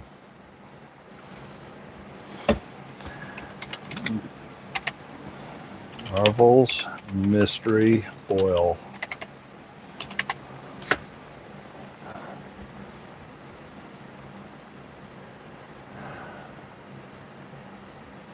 No, it's still at Walmart, Amazon, Advance Auto, Acme Tools. Still in the red, still red. And yeah, a gallon's only $37. That ain't bad. I can get that off the Zon. I mean, granted, it's an additive, but if I remember right, that was also ultra thin. The viscosity was ultra low. Because I think it had almost like a little bit of a micro detergent that wasn't aggressive. It wouldn't thicken stuff up. It would keep it thin.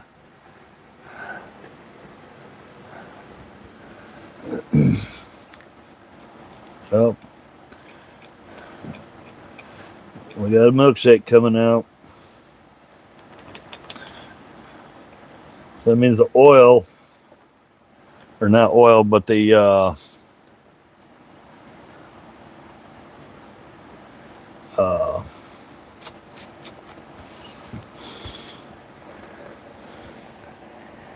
yeah, I'd forgot all about having a little container up there. Because the problem with this, as you can see, is it don't take but a hot second for it to separate. Then you have to, every time you go to use it, you literally have to do that, and in 5 minutes, ATF and the acetone will separate on it. It'll separate quick. Doesn't stay together too well. But yeah, I completely forgot about that stuff.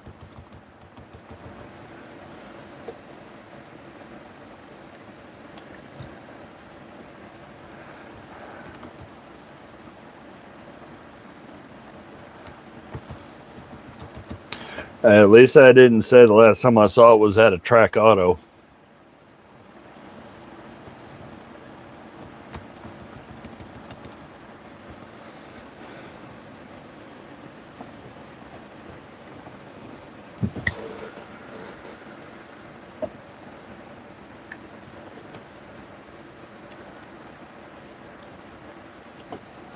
I would say this is probably the most stubborn, boring part of cleaning a tool is dealing with this mess. I have some stuff that's amazing, but we use it for stuff it wasn't really intended for.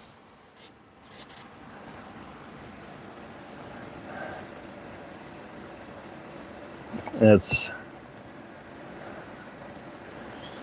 so, you know, on some washers or dryers, they have what they claim is a bearing, but it's not a bearing. I call it a friction spindle because it's just a metal disc that's usually kind of thick. It's drilled out, then a cylinder slides in it, and that's what spins. So I don't know how you can call it a bearing when all it is just a disc with a pin in it that spins. So sometimes they will go ballistic, start screeching. Ooh, sorry about that. Start screeching.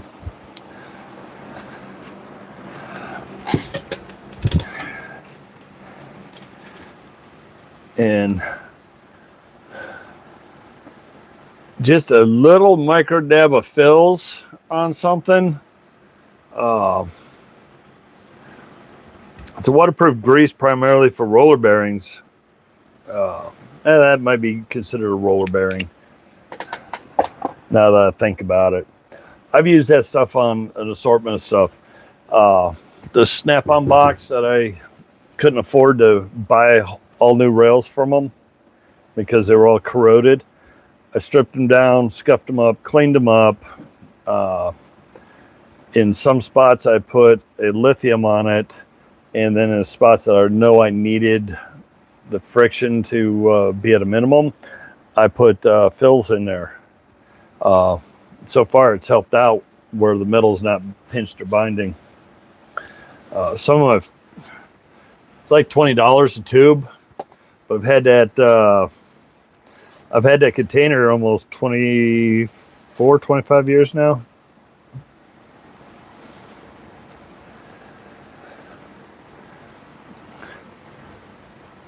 Roll pins in the door pins that want to creak and squeak and be annoying. And that's where you got to go super ultralight, clean the pin, and then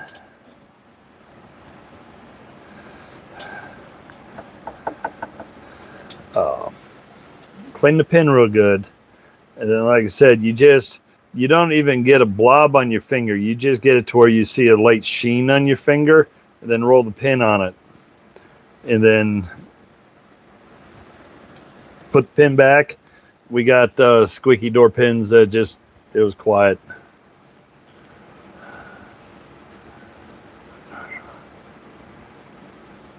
I got a bunch of that here too.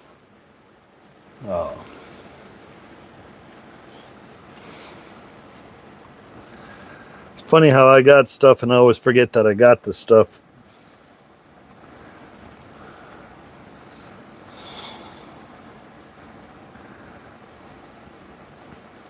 Because I got to deal with that thing in a couple months. I usually do it in the fall.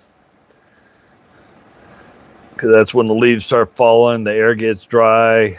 Then you start getting a lot of leaf dust and debris in the air. And then that stupid thing, as it goes up and down, makes noise. Since I'm out here in the middle of the night sometimes, I don't need it screeching and making too big a mess or noise in the house. You know what? I say that's good. If not, I'll be here all day trying to make it perfect. So, oh geez. Let me find some way to, nope, that ain't gonna work. Let's set that there. And you probably can't, jeez. Come on, man. I want to be able to do this, but I want it focusing on the right thing. Let's try this then. And there she is. The bluegrass. I don't know where I acquired it. It was one of the auction lots I snagged. I forgot which one.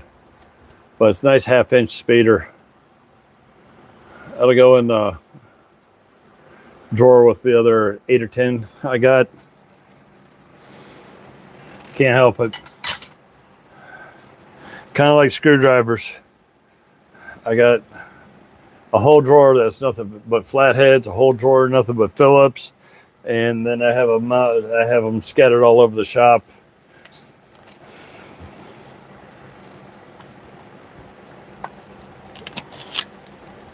Thank you. I mean, right here behind me, and one of the magnetic trays, I got 5 vessels and a snap-on right there for quick grab and goes. I got 4 here, precision, probably about 20 precisions there. Tools are like Oreos. Can't just have one. I mean, you can't just have one screwdriver because every screwdriver's got a different size, a different length, a different feel, different blade tip. Got to have the right tool for the right job, even if that means you have 500 screwdrivers.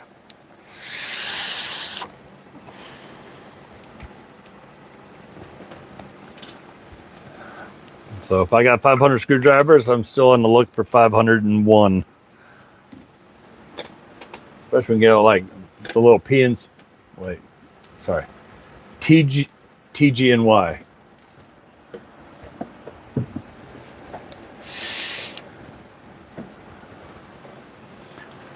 Oh, goodness.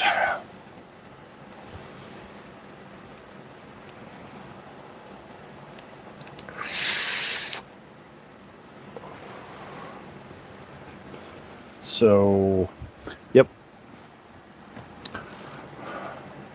I don't know what I'm doing.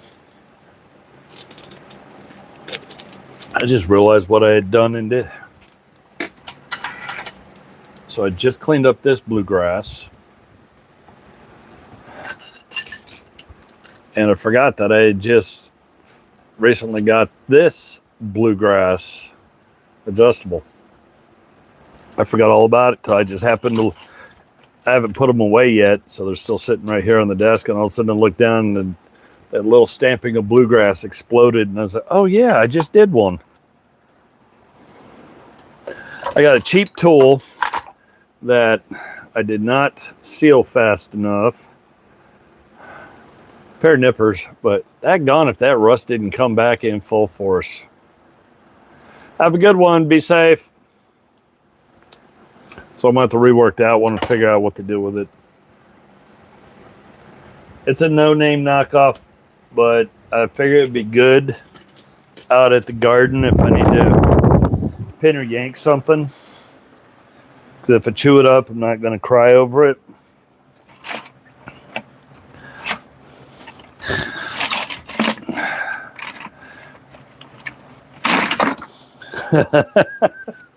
I forgot I had these. I'm not going to do all of them, but so yeah, I just walked over to one of the drawers. So I have 2, 4, 6, 8, 9 speeders over there in the drawer. The one I just did, and I forgot that toolbox, the estate sale that I got the 6 toolboxes. I forgot I ended up with 3 more. That one's going to be interesting. I'm hoping to get that crud off it.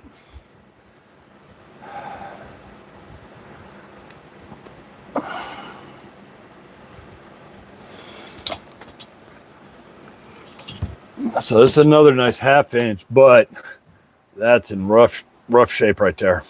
I'm hoping that'll clean up it.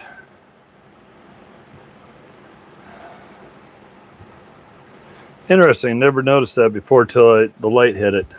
The top of the handle has a V on it, right inside the center dimple.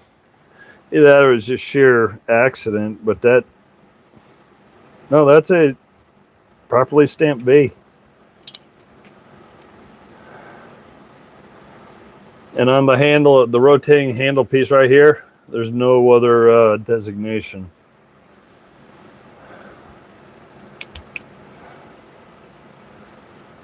And nothing on the main body. So it just says Craftsman here. There's a V up there. That's it.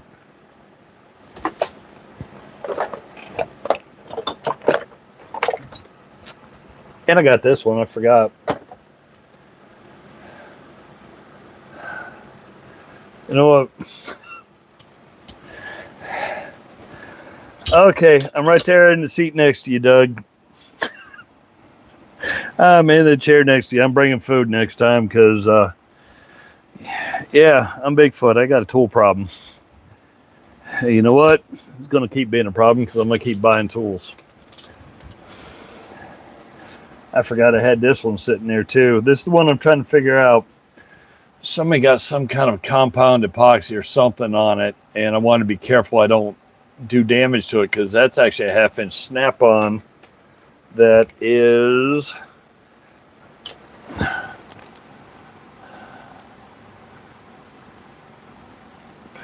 1967. So not super old, but it is snap-on. So I wanted to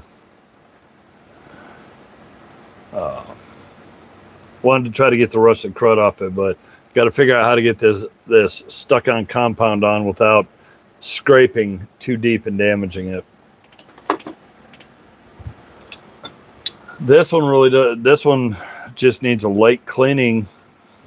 This is a Craftsman, but it's a E series, so I'm assuming that's fairly newer. And a Husky USA that has a little issue. So this is going to have to get put in a vise and everything to correct the orientation of it. Because not only that, from here down goes that way. So that's going to have to be straightened. I don't know what he did to this because even the top is veering the wrong direction. So it'll be fun to get in and press and try to level that out. Another one that's going to have to get put on hold. You know what? I say, no guts, no glory. Just try to attack this one. I know it. Whether I got time to do it or not, I'm just going to make it happen and do it.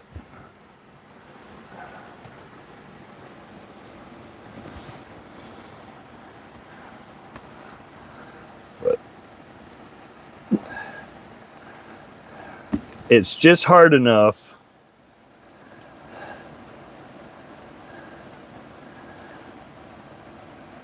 that a lighter material or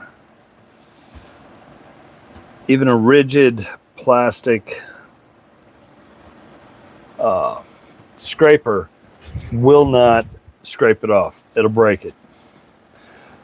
But it's just hard enough that if you go after it with metal, I don't want to end up digging into the base metal because I'm trying to clean it up, not do more damage to it.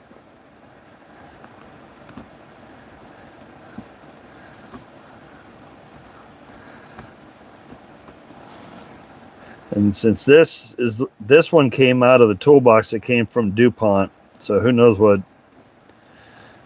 crazy compound this is.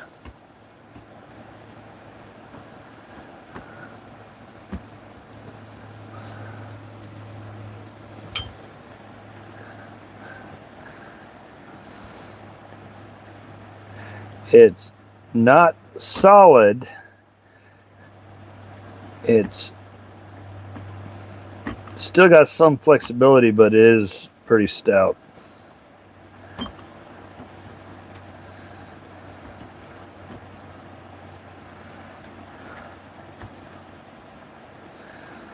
Because the thick spots almost, they have flexibility, but the top layer is as hard as a brick.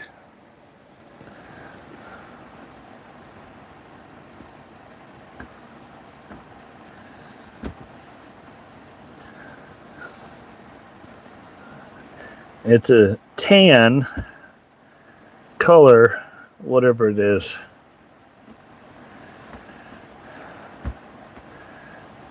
For all I know, it's some kind of like pipe compound.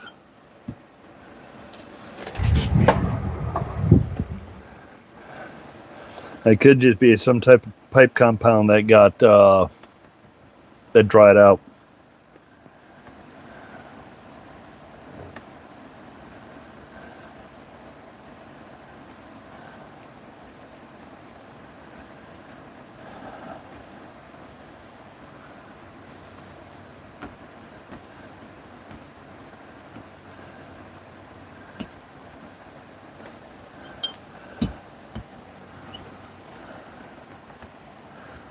I started digging into some of it, but it was the outer edges where it was thin and I couldn't see the true base color because it was so covered in grease and grime and crud. But now that I chunked off some of the thick spot over on that side, I can see some of the true base color. I'm sure if George was on, he'd probably look at it and tell me exactly which compound it was if it had to do with plumbing.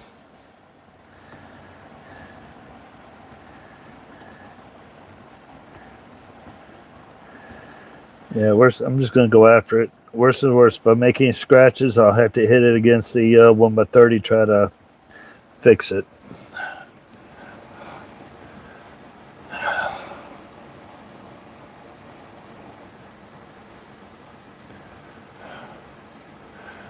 Oh, sorry. What, my garage door? Oh, this bad boy is only 9 years old because the house is only 9 years old. It's the one that came with the house. It was just a,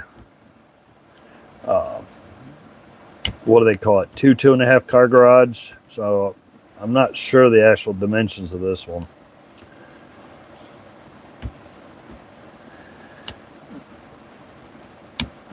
No, 10 years ago, the people we were renting from said they weren't going to renew our lease because they were going to sell the house. And then we busted our butts to get things where we needed to try and buy a house, so we stopped being in the position of a homeowner renting a house deciding they wanted to sell a house, because we had that happen twice. So we looked at a lot of houses, and our mortgage guy knew the realtor, and they both knew the builder, and this is the house they wanted us to look at from the get-go, right from the very beginning. It was the first house they wanted to show us, but we didn't think we could, afford or handle a new house.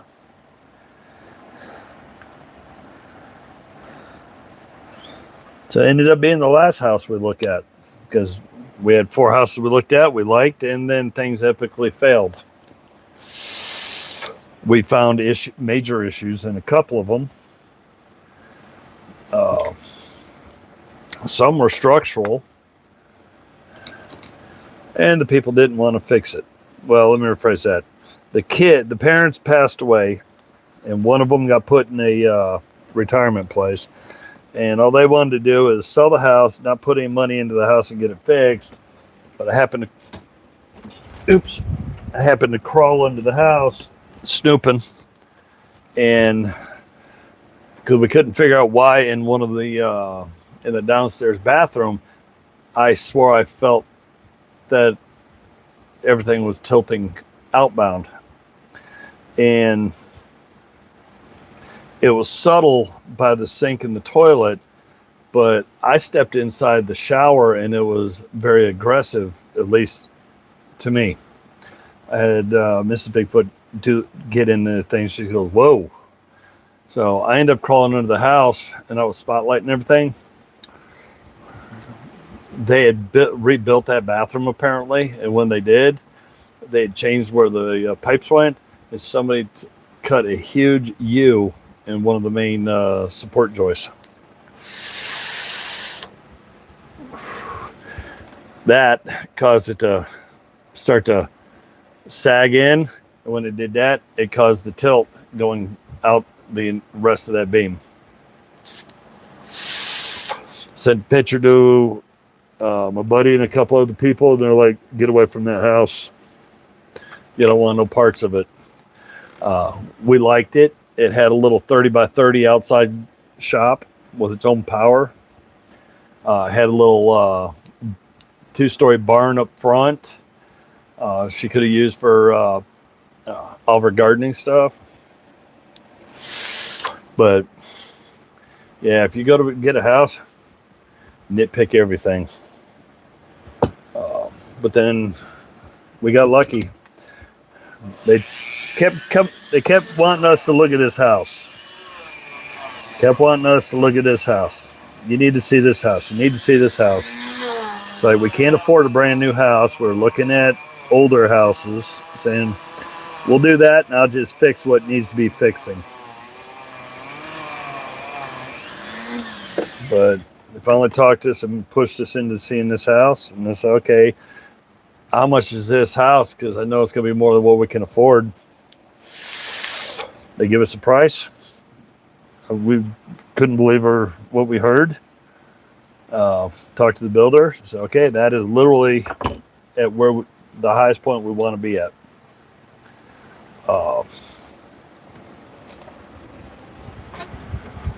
So, builder and our mortgage lady worked numbers back and forth, worked the price down so we could get into this house.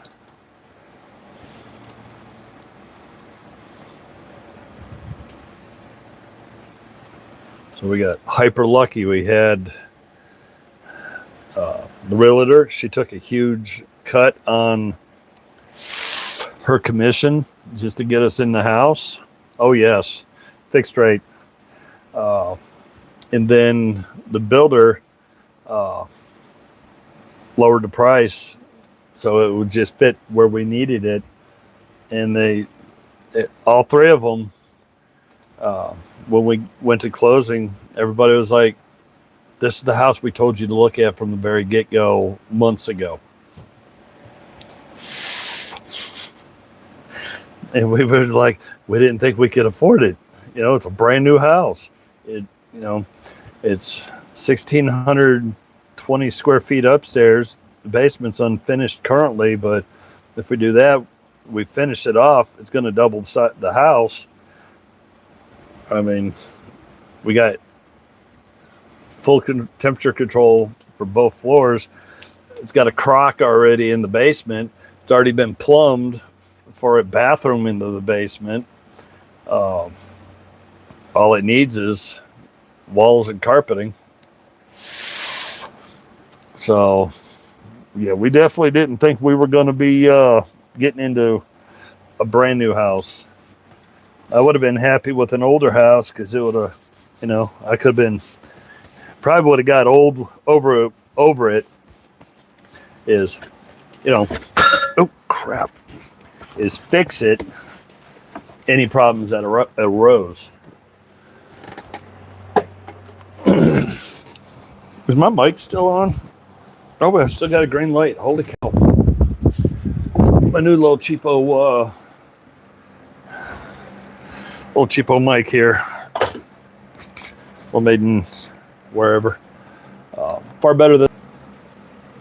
Am I back? I think I killed it. All of a sudden my screen went dark. Oh, I hope I'm still alive. I don't know.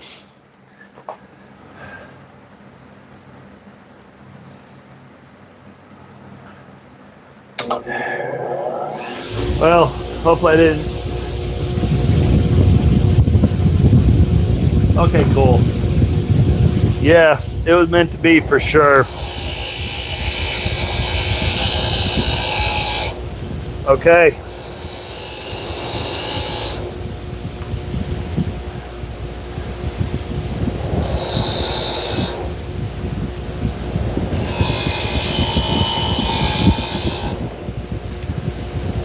I think this snap-on speeder will live again.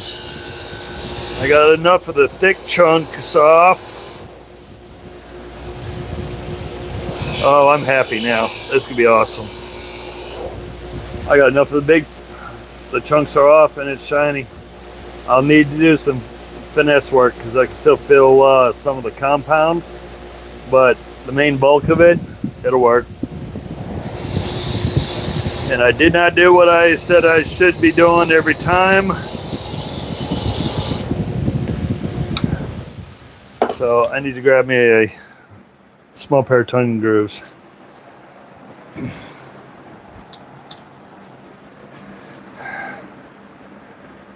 I saw the compound on there. I immediately focused on that.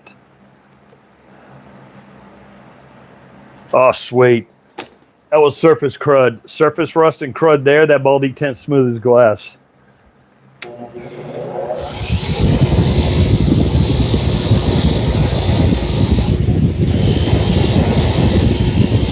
Oh, I'm going to be happy with this one.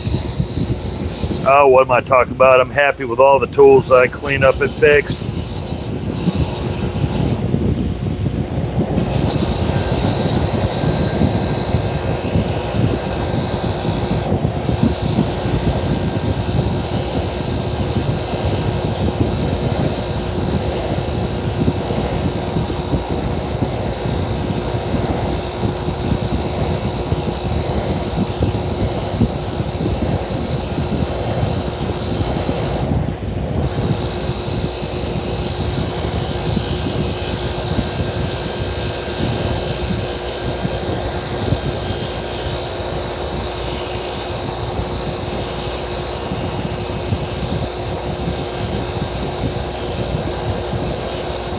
Oh, thank you for just turning off at the wrong time. My air handler, I had it running for 4 hours and the timer finally turned itself off. That way I don't have the air handler running 24/7. So if everybody doesn't mind,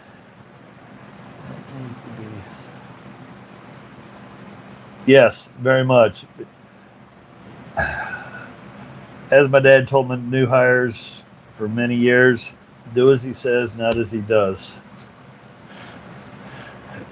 I tell you, everybody, the correct, safe, proper way to do things, but that doesn't mean that I'm going to do it. I might preach it, but it doesn't mean that I'm going to be the one following the rules, because I am notorious for just making things happen.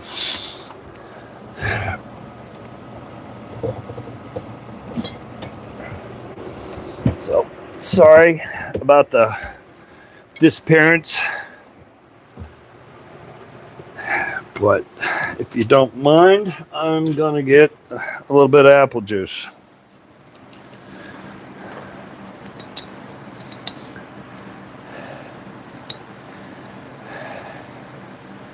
And when I walk back, after I get a sip of apple juice, I will walk back over there, start doing that, and I'll tell you the story about the apple juice.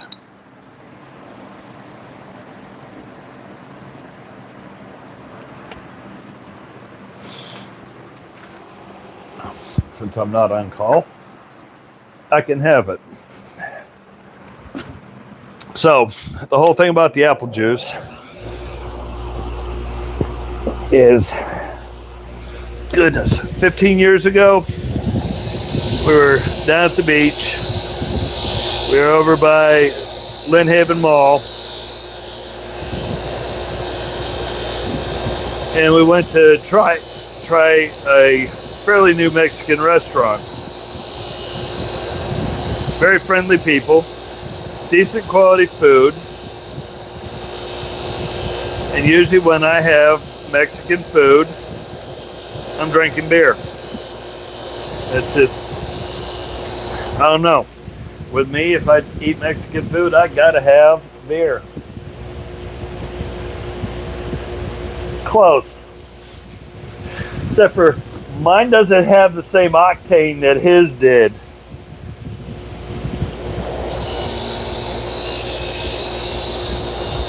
You know what? I bet the guy that owned that Mexican restaurant may have known that, because he was about 10, 15 years older than me. So he probably knew that right off. So yeah, you know, we were going to eat, and I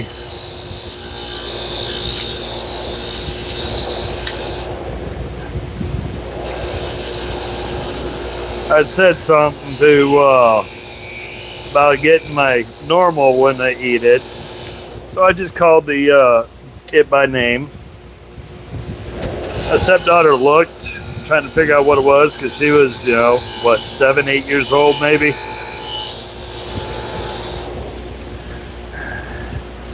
And I said, oh, it's just a drink. So when the guy came out, brought her something to drink. Oh, that's going to be a pain in the butt. He brought her something to drink, brought my wife something to drink.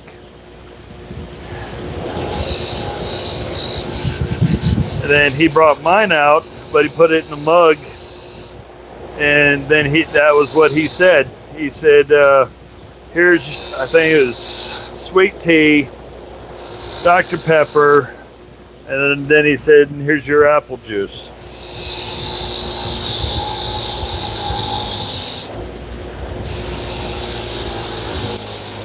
Oh, she knew daggone good and well it wasn't apple juice, but she thought it was funny that he called it apple juice.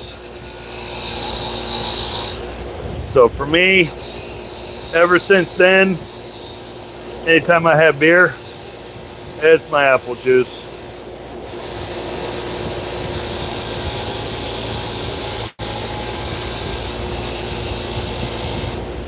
Good, great. That is some aggressive knurling on this. I like it.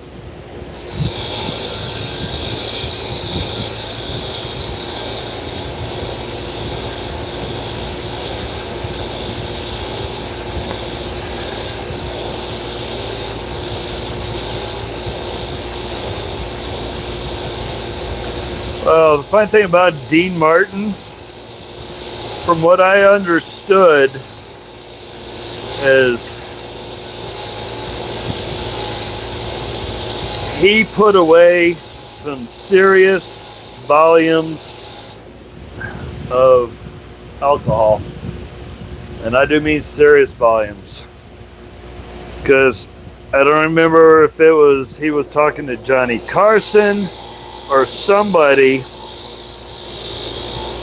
but for whatever reason my brain is just saying that it was Johnny Carson. And he said, somebody had asked the question, he had said, well, you know, something to the effect of, hopefully this isn't offensive or yada yada yada, but people are asking, really want to know what's in your cups all the time, or in your glasses. And then he told them, and he had said that, he goes, I don't remember whether he said it or it came out later, that he was going through 3 or 4 bottles a day. But even at that level, he was still able to be functional.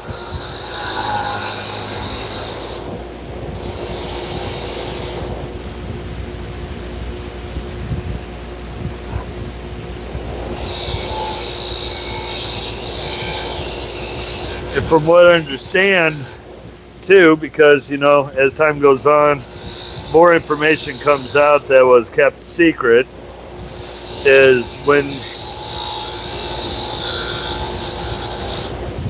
they were, I don't know the truth of it, but you can, if you go back and watch, say, like Cannonball Run with him and Sammy Davis Jr., Scuttlebutt, don't know the truth of it, but if you look at the way their characters acted,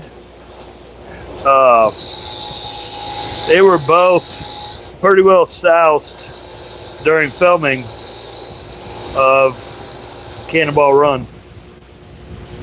And when you go back and look at the movie, you can kind of see it. But you didn't pay attention to it Because being an actor, you assume that they were just acting a certain way.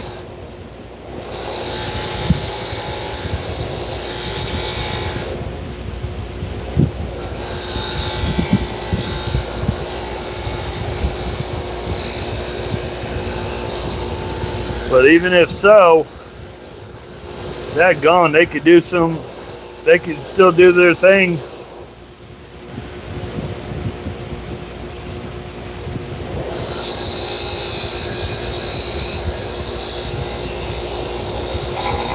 Oops.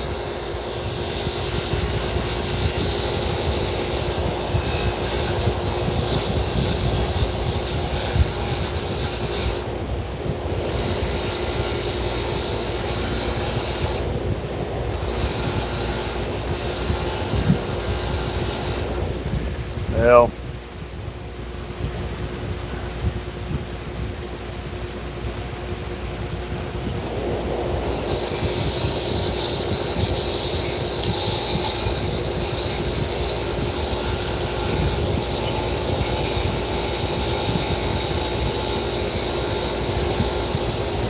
now there was a comedian. It was John Panette. Big guy. He's gone through a lot of weight issues. He's passed away a long time ago, or quite a few years ago. Always enjoyed him. He was in Revenge of the Nerds. He's done a whole lot of stuff through his life, but me and my wife got to go see him. And we got to see him probably 6 months before he passed away. He wasn't really old, but he was so tore up, he could barely do his skit. We saw him down at Funny Bones. And unfortunately, I hate to say it, I've seen bands, I've gone to concerts where they were trashed and tore up and couldn't function, and it was a waste of time, energy, and money to go to the concert.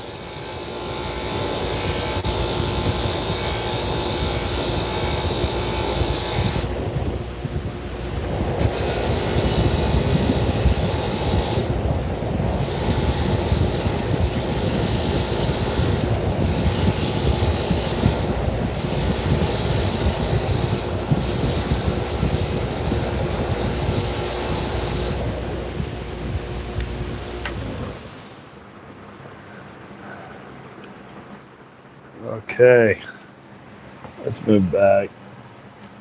Oh yeah, Mr. We really like Mr. Onene, but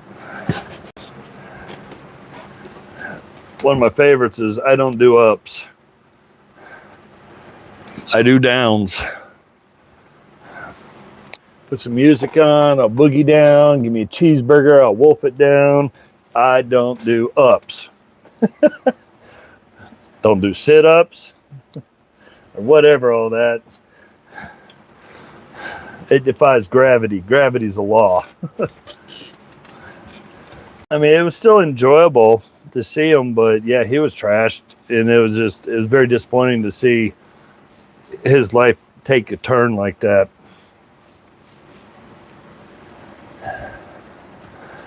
Starting to come around. Definitely looking better. Yes. It's the same left to right since you were a kid. Get out of the line. You gotta go. You scare my wife. You eat too much, big boy.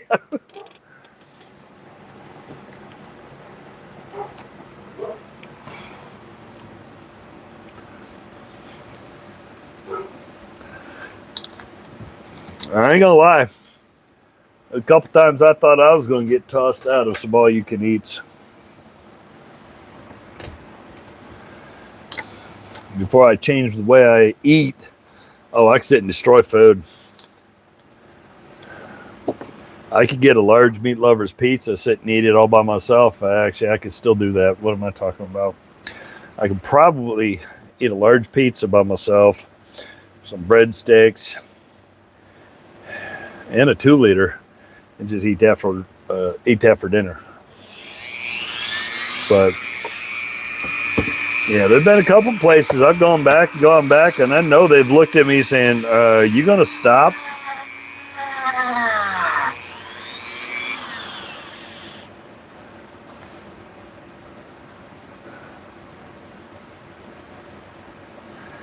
Okay, I don't want to tear this up too super bad, so I'm going to try to get the bristles in as much as I can.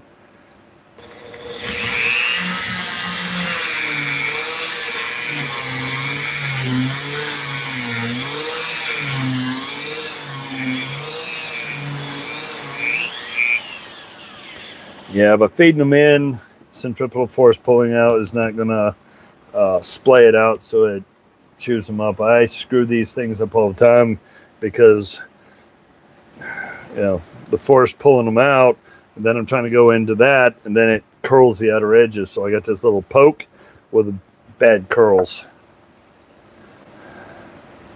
Oh, okay. I see what I got to do. This could be a mess. I'm not sure I like this.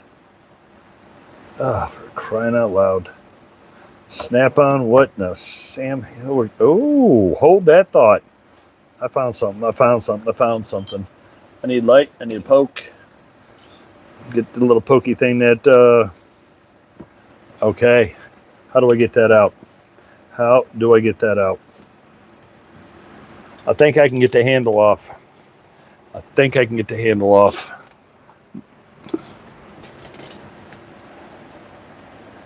That, it's not on that side, so how in the Sam? Because that is a thing.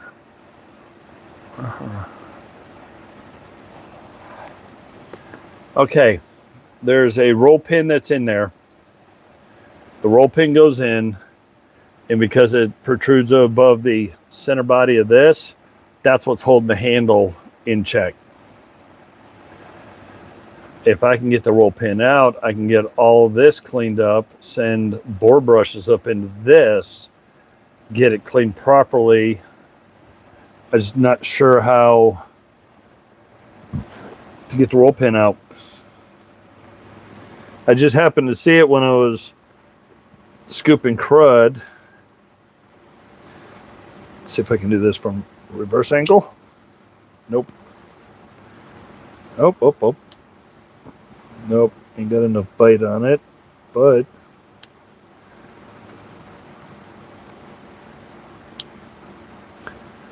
oh, you gotta be kidding me.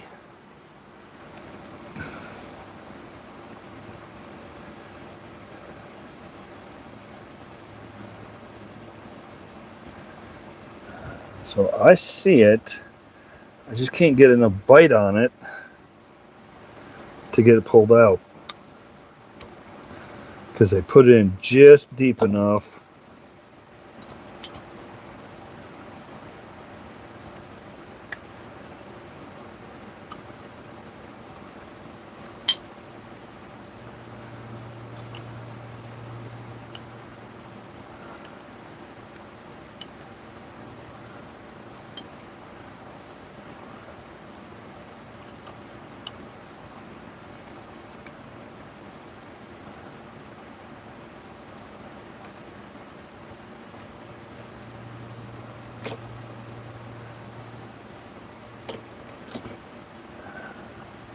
This sucks.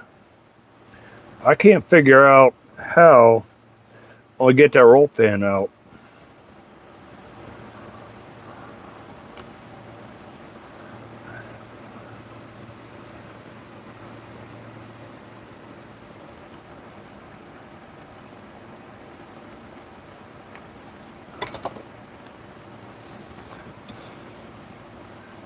These aren't aggressive enough on the tip to be able to get a bite. So I could rock it and try to pull it out.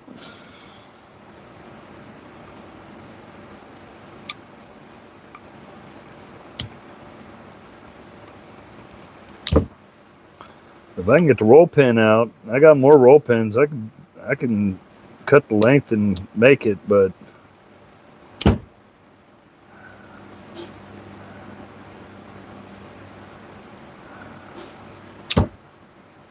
nope, didn't budge. I mean, the metal under there, it doesn't look bad at all. I just pulled out some gunk and grime. Oh. Oh, ain't that some silly, shady stuff they got going on there? Okay. We're going to do something inventive, creative, and probably stupid. All in that order. Oh, somebody's going to have to remind me of that order because I done forgot already.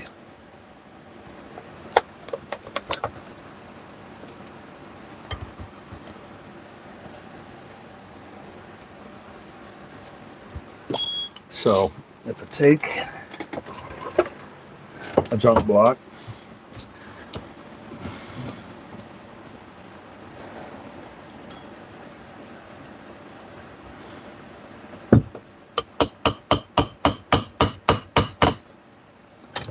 now, yep, it locked the handle up. Daggone it. Now if I push that around,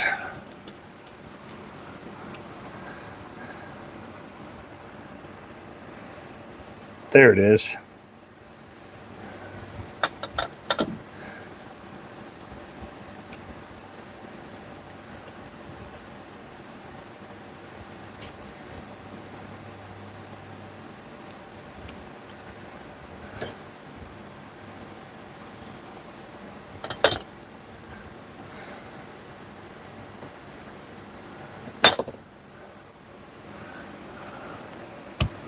Have a good one. Be safe.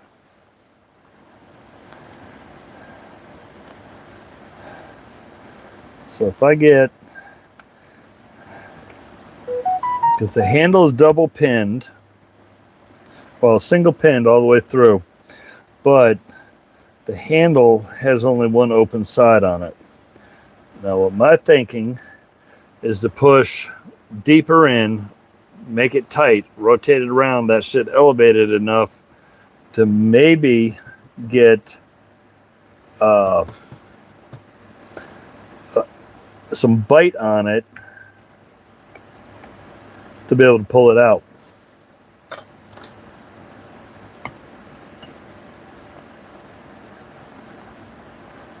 I mean, my logic is sound,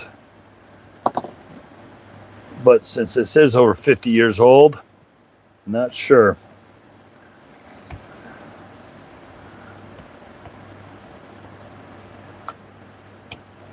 Let me go back. I may just have to do what I don't like doing. I may have to drill it out. Because if I drill it out, yeah. That might be what I have to do. I may have to drill this thing out and then put another pin in. But if I do that, then I got to measure and hope that I have the right length pin to shove into it. Okay. I think I'm digging too deep and going down a rabbit hole with this.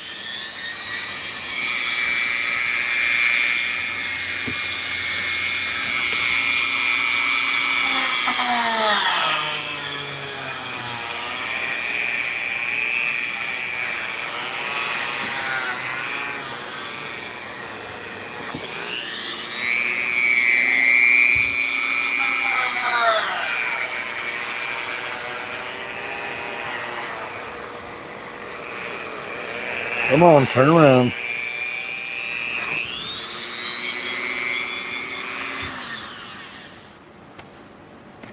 Okay, so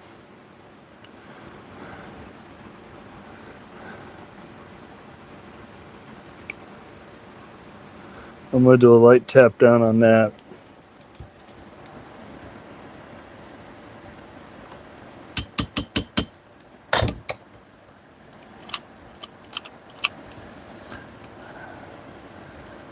tap it down just a little hair more.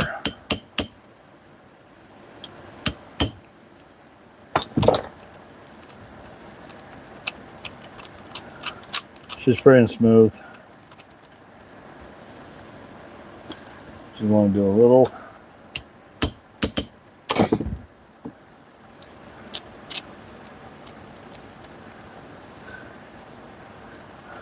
With the tools, yes. Up here, no.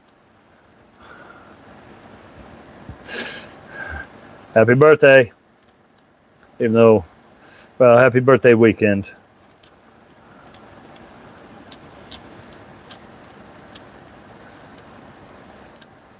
I was thinking about breaking it down so I could make sure there's no crud and rust up there, but I don't want to drill it out and then end up with a major problem.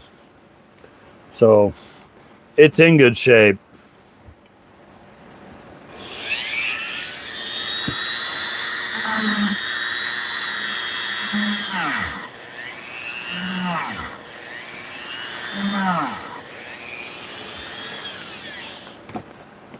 It's in decent shape. It spins freely. I just think I'm just being hypercritical.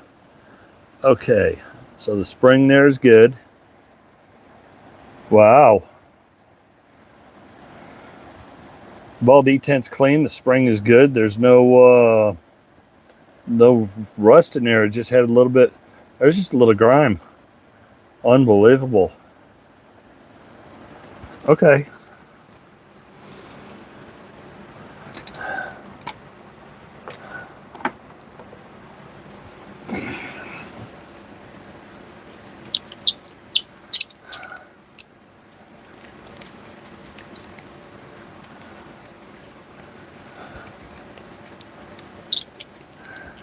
No real friction points. That's the only thing to do is send some oil in it, see what it does.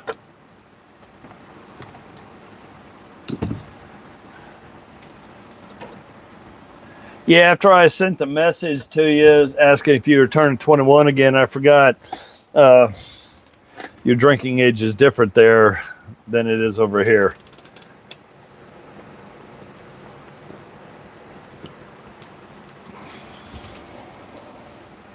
And I was like, yeah, you know what? He'll probably figure out what I meant.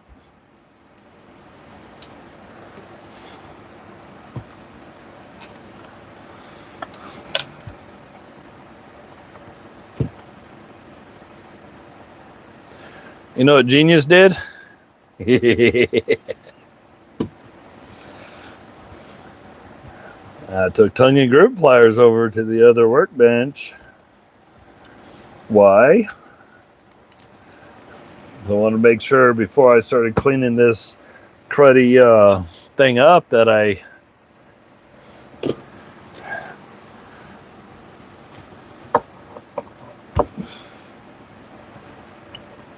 that the ball detent was good before I wasted the time trying to clean it up. So it's over at the other bench. My tongue and groove.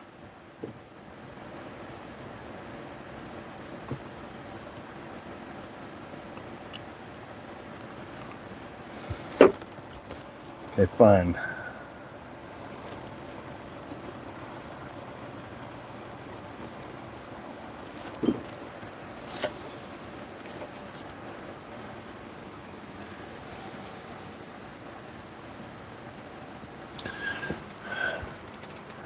Well, unfortunately, we used to be 18 and turned 21 many decades ago, long before I was able to breathe air. Yep, no rust up in there. So that means all the crud I cleaned up was just surface problems externally, not internally. Ball detent's clean, it's good. The spring's got oil.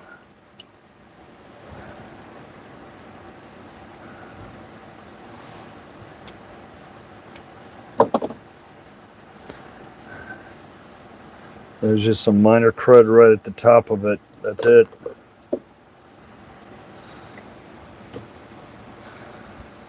I knew people that when the law went into effect, that it went into effect at like midnight in different places. And they literally would close the bar down and then recard everybody coming back in. And I knew people that had told me that they were still, 18 and a half, 19. They weren't 21, but they were getting up from the bar, and they said, "Oh, no, you can stay." And they're like, "What do you mean?" And they're like, "Well, you never caused trouble." Even though they didn't get hit on the initial switchover. So 3 o'clock in the morning, everybody obviously got tossed out, but okay.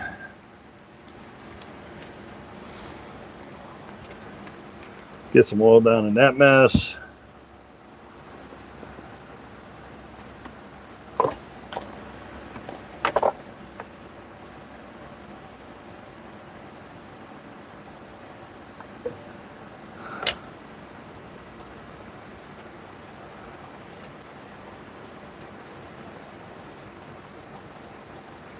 Not a single squeak. Doesn't even hesitate. I mean, sweet.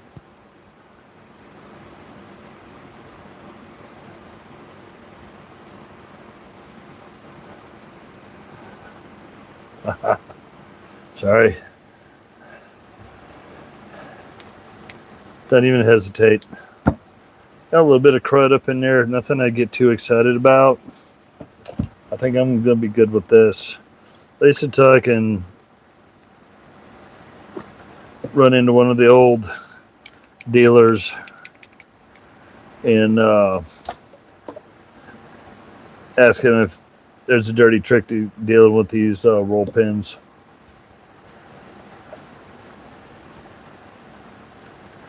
He might tell me that I may have to drill it out.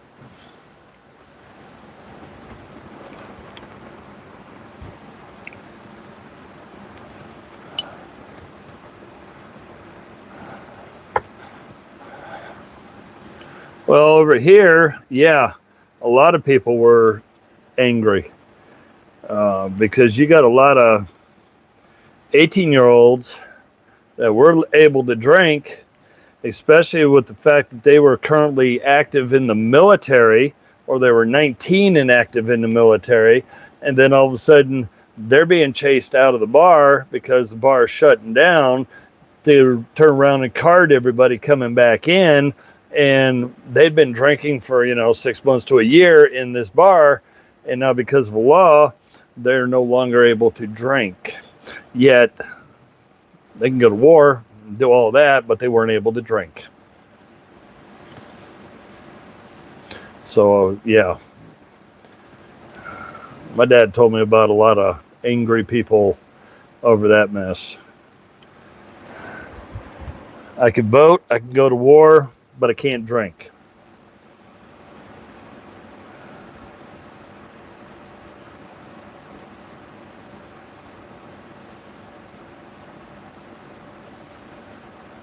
And logically, to me, that makes no damn sense.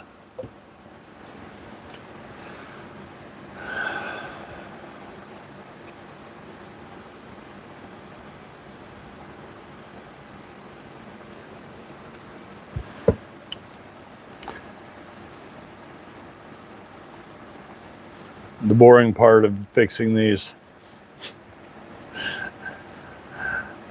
is putting the grease or oil into the stuff and then working the crud through.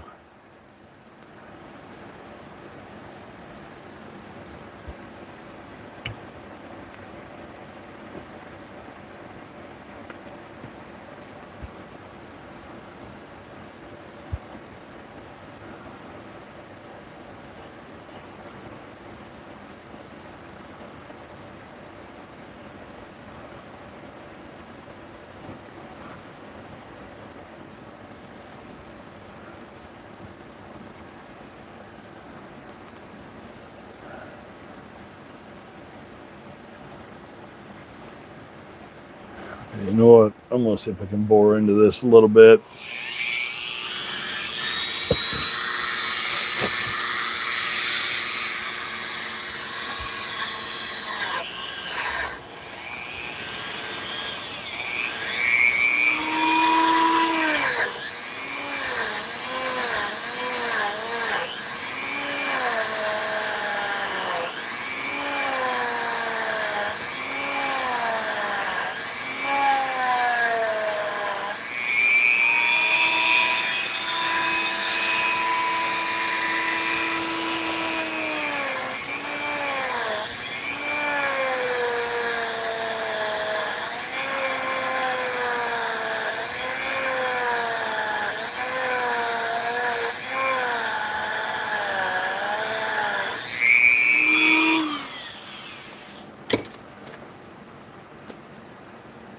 What?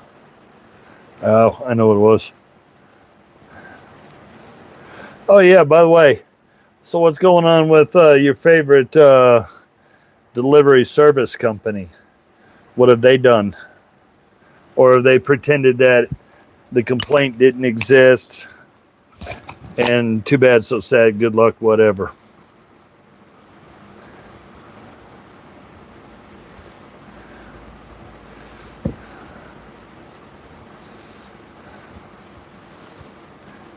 But did Customs and Post NL get their head out of their butts? Or is it still shoulder deep?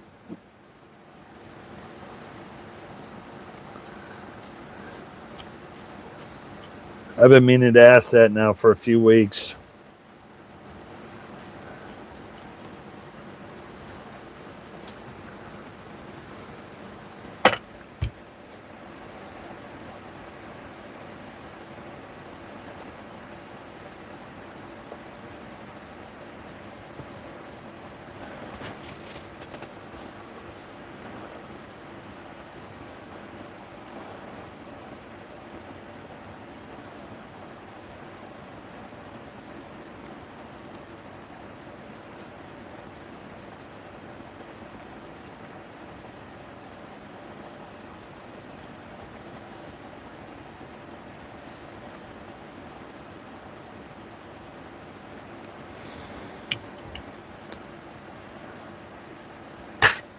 Yeah, they did that a long time ago, and I guess that's going to be one of those things, kind of like every government promise there's ever been. The check's in the mail. So at least we know a workaround. Next time I send something that way, wrap it in birthday paper, then tape the ever-loving snot out of it. Because I told George about what happened and told him us to be careful till we can figure out. And I said, we were throwing out ideas. He said, "No, I got this. We'll see what this does." So, yeah. The birthday paper, it's the perfect way. They can't claim anything other than it because it's in birthday wrapping paper.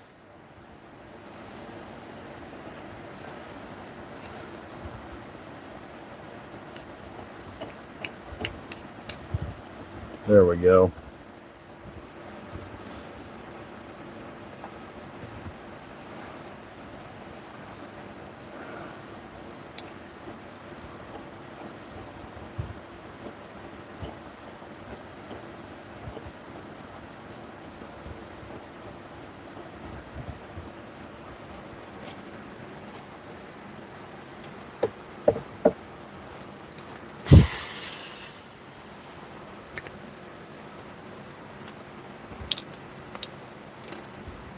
I don't know what I'm looking for.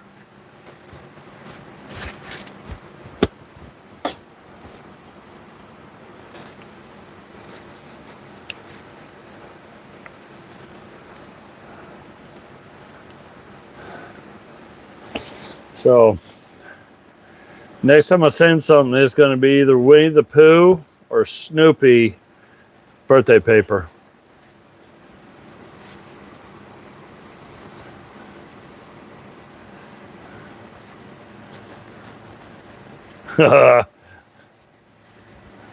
No, I got it. I'll find you some Care Bears or My Little Pony. I dare them to say something.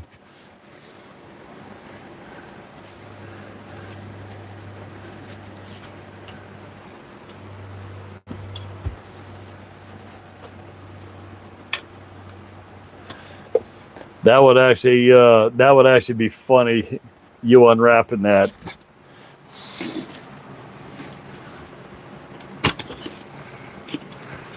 Hey, every penny is a penny, or 55.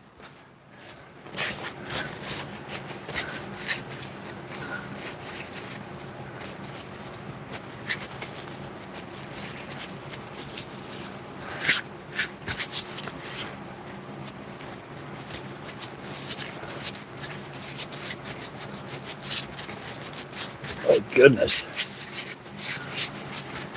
I can clean my hands up a little bit so I can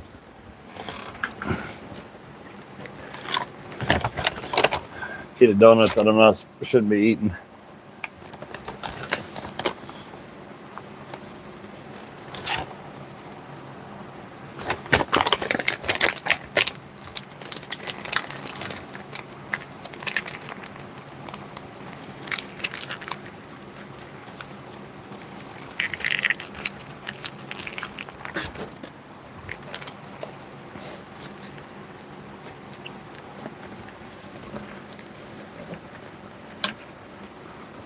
Well, I'll try and do it this way.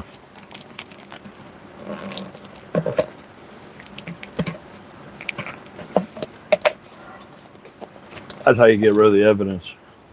Put the wrapping paper or put the package in there.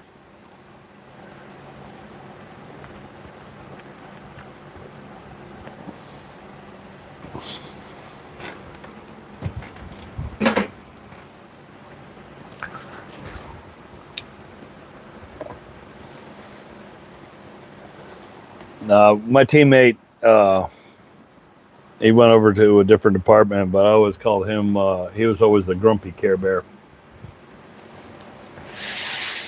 But he's never grumpy, but he always seemed grumpy. If you know him, then you know him. Yeah, one of those is you have to know him to understand.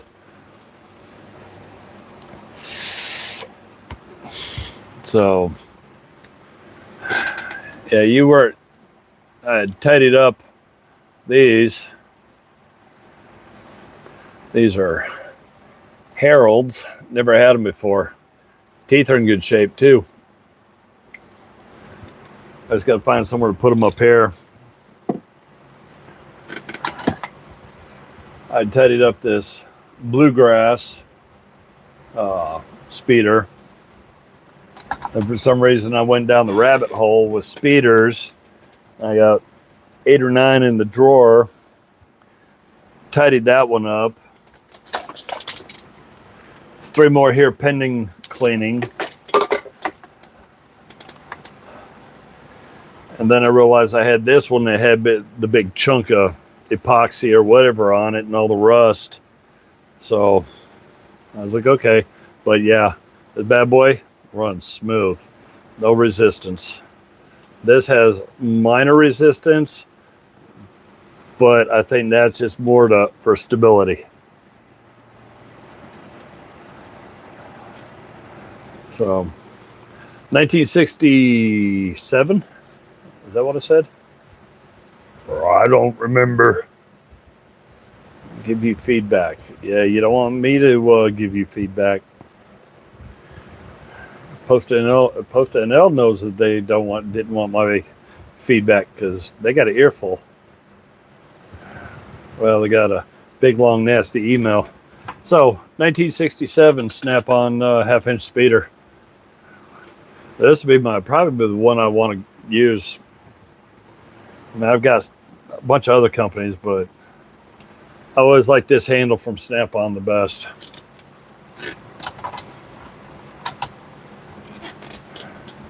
Funny thing is Post NL, they were the last ones that I had a nice little long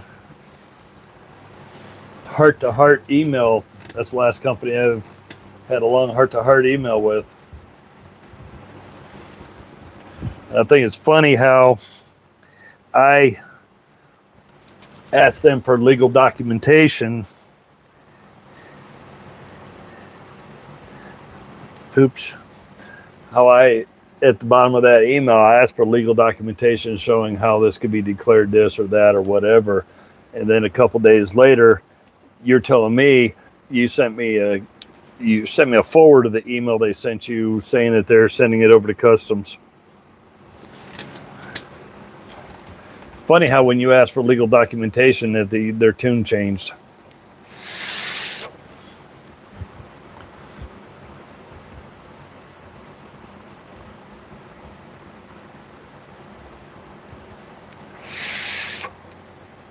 Oh goodness. I don't know I don't know what I'm going to do now. It's only 3 o'clock in the afternoon. I'm not used to this. I'm used to Friday nights from 8 o'clock to, I don't know, whenever I get tired. Definitely weird doing this in the daytime.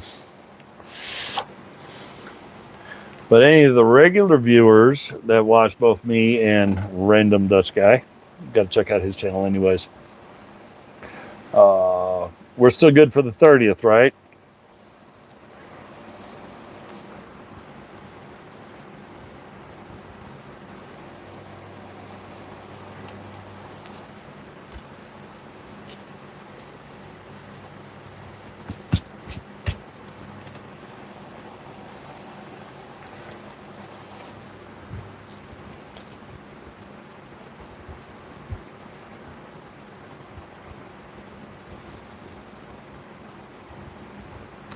So we're working on something. So theoretically, I think next Sunday, the 30th, 12 o'clock EST, 1800 over in the Netherlands. We're going to do a live next Sunday. As long as nothing throws a monkey wrench in it. So if there's anybody that actually subscribe to our channels to watch their channels, we're going to start, I'll do one later today, but we're going to start putting little shorts out to let people know we're looking to try to do a live on the 30th.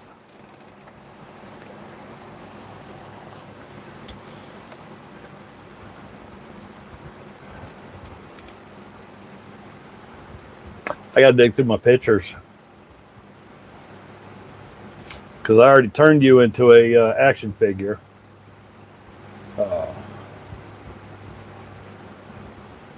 I'm gonna have to play with the computer and see what I can have merged together. Something, yeah.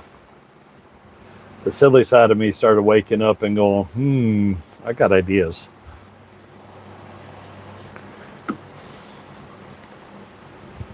But before I forget, this is my scribble paper. Yep.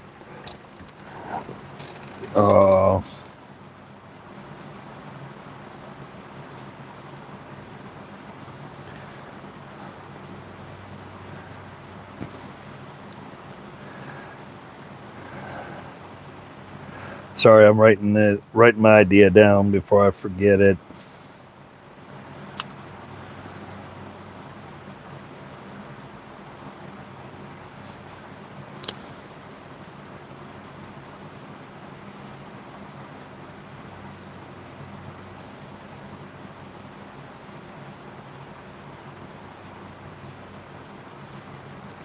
Okay. You're gonna talk? I don't know. Do what I do. Like I do pretty much everything I do in life. Fly by the seat of my pants and hope for the best. That's what I do.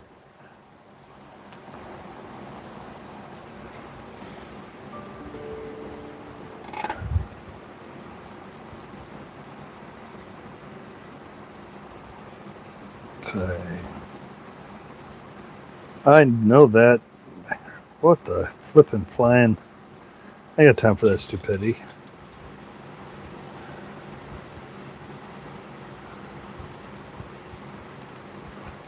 Okay.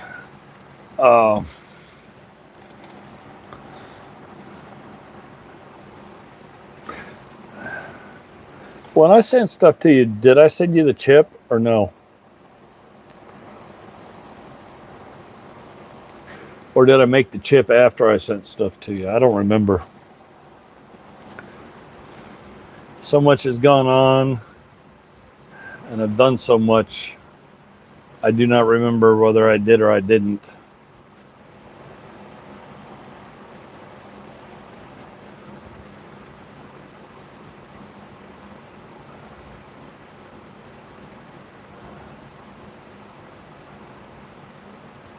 Uh-oh. I hit a button and I screwed stuff up. I got to unfuddle that.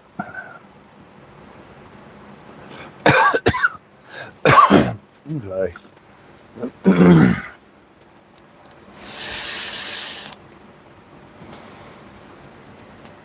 Jeez. You'd think after 50 years I'd learn not to breathe and swallow at the same time, but nope. I guess at this stage of life, ain't no use trying to learn that. Just choke on your own spit and keep on moving forward. Okay. Yeah, I couldn't remember if I did or didn't.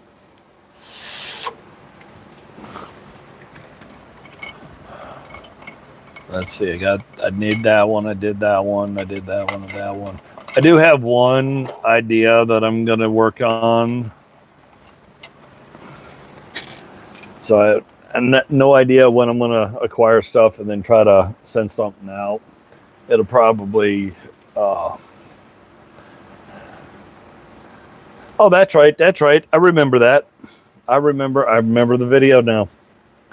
I thought so, but as soon as you said that, light bulb lit. And I just replayed most of your video in my head and realized, yeah, I remember it right now.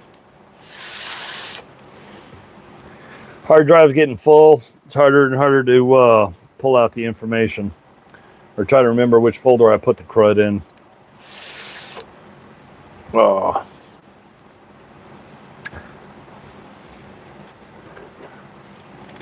I did make little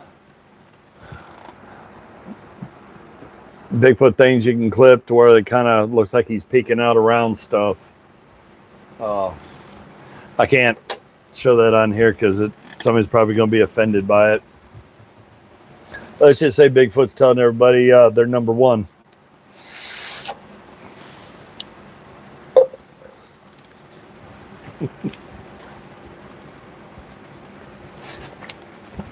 Are you making a mess? I don't think she heard me.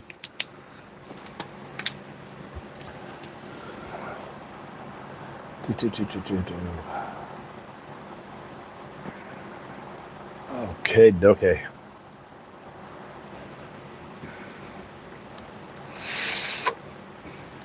Yeah, no, I got hyper involved in my cleaning. I went way overboard on that one, but it sure does look nice. And then I started getting too deep involved in these. I should have just worked a little bit like I should have. Well, here's a dirty tool. Let's go work on this one. Nope, not doing that. I just realized that's the one that somebody put the initial on. That I'm going to have to do in a video. I'm not wasting my time with that one. Geez, nobody's going to want to watch that mess.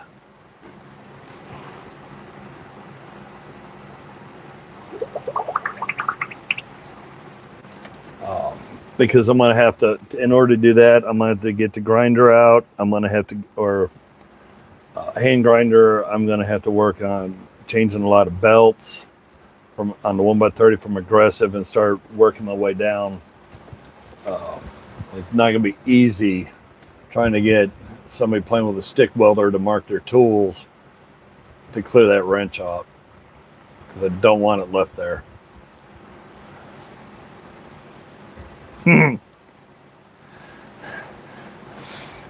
If I don't offend somebody by the time I get my first coffee, something's wrong with me. But because of doing all this silliness, this is where I got to be, how do I say this? Somewhat politically correct. Because I've been told all my life that I'm politically incorrect. Nice thing about being Gen X, I don't care.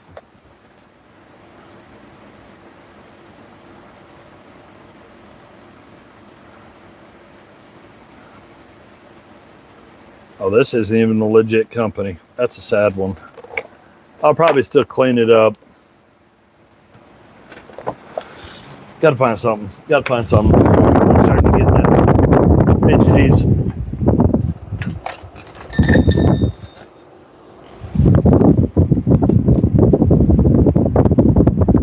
Yeah, that one will take a hot second. It's not, doesn't need to be clean.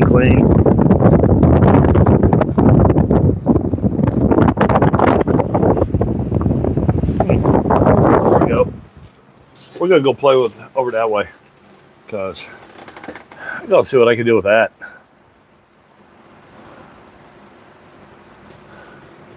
That's a New Britain. Hey, Daniel's on from the Netherlands. You can say hi. Say hi to everybody. She's been out playing in her garden. Hi, no, I was shucking all that corn you went got. Oh, you mean you got? Yeah, that's a lot of corn. Is that Rocky? Yeah, you don't need to be out here. Okay, What are we gonna eat?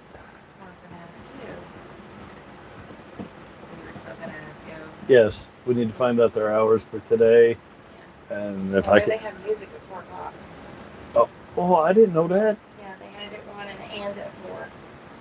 So in other words, okay, guys, we're gonna have to put a hold on that. This is sorry to cut everything short. We're going down to a brewery. We're gonna get a burger, and I was gonna get some more apple juice. You can have them back again another day. We'll hold on that one. Apparently they're gonna have some live music, so I got to get in there.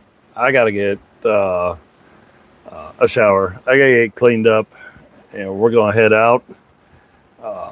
Go down to a brewery about 10-15 minutes up the road. Grab a burger, some apple juice, and then listen to some music and just have a good evening.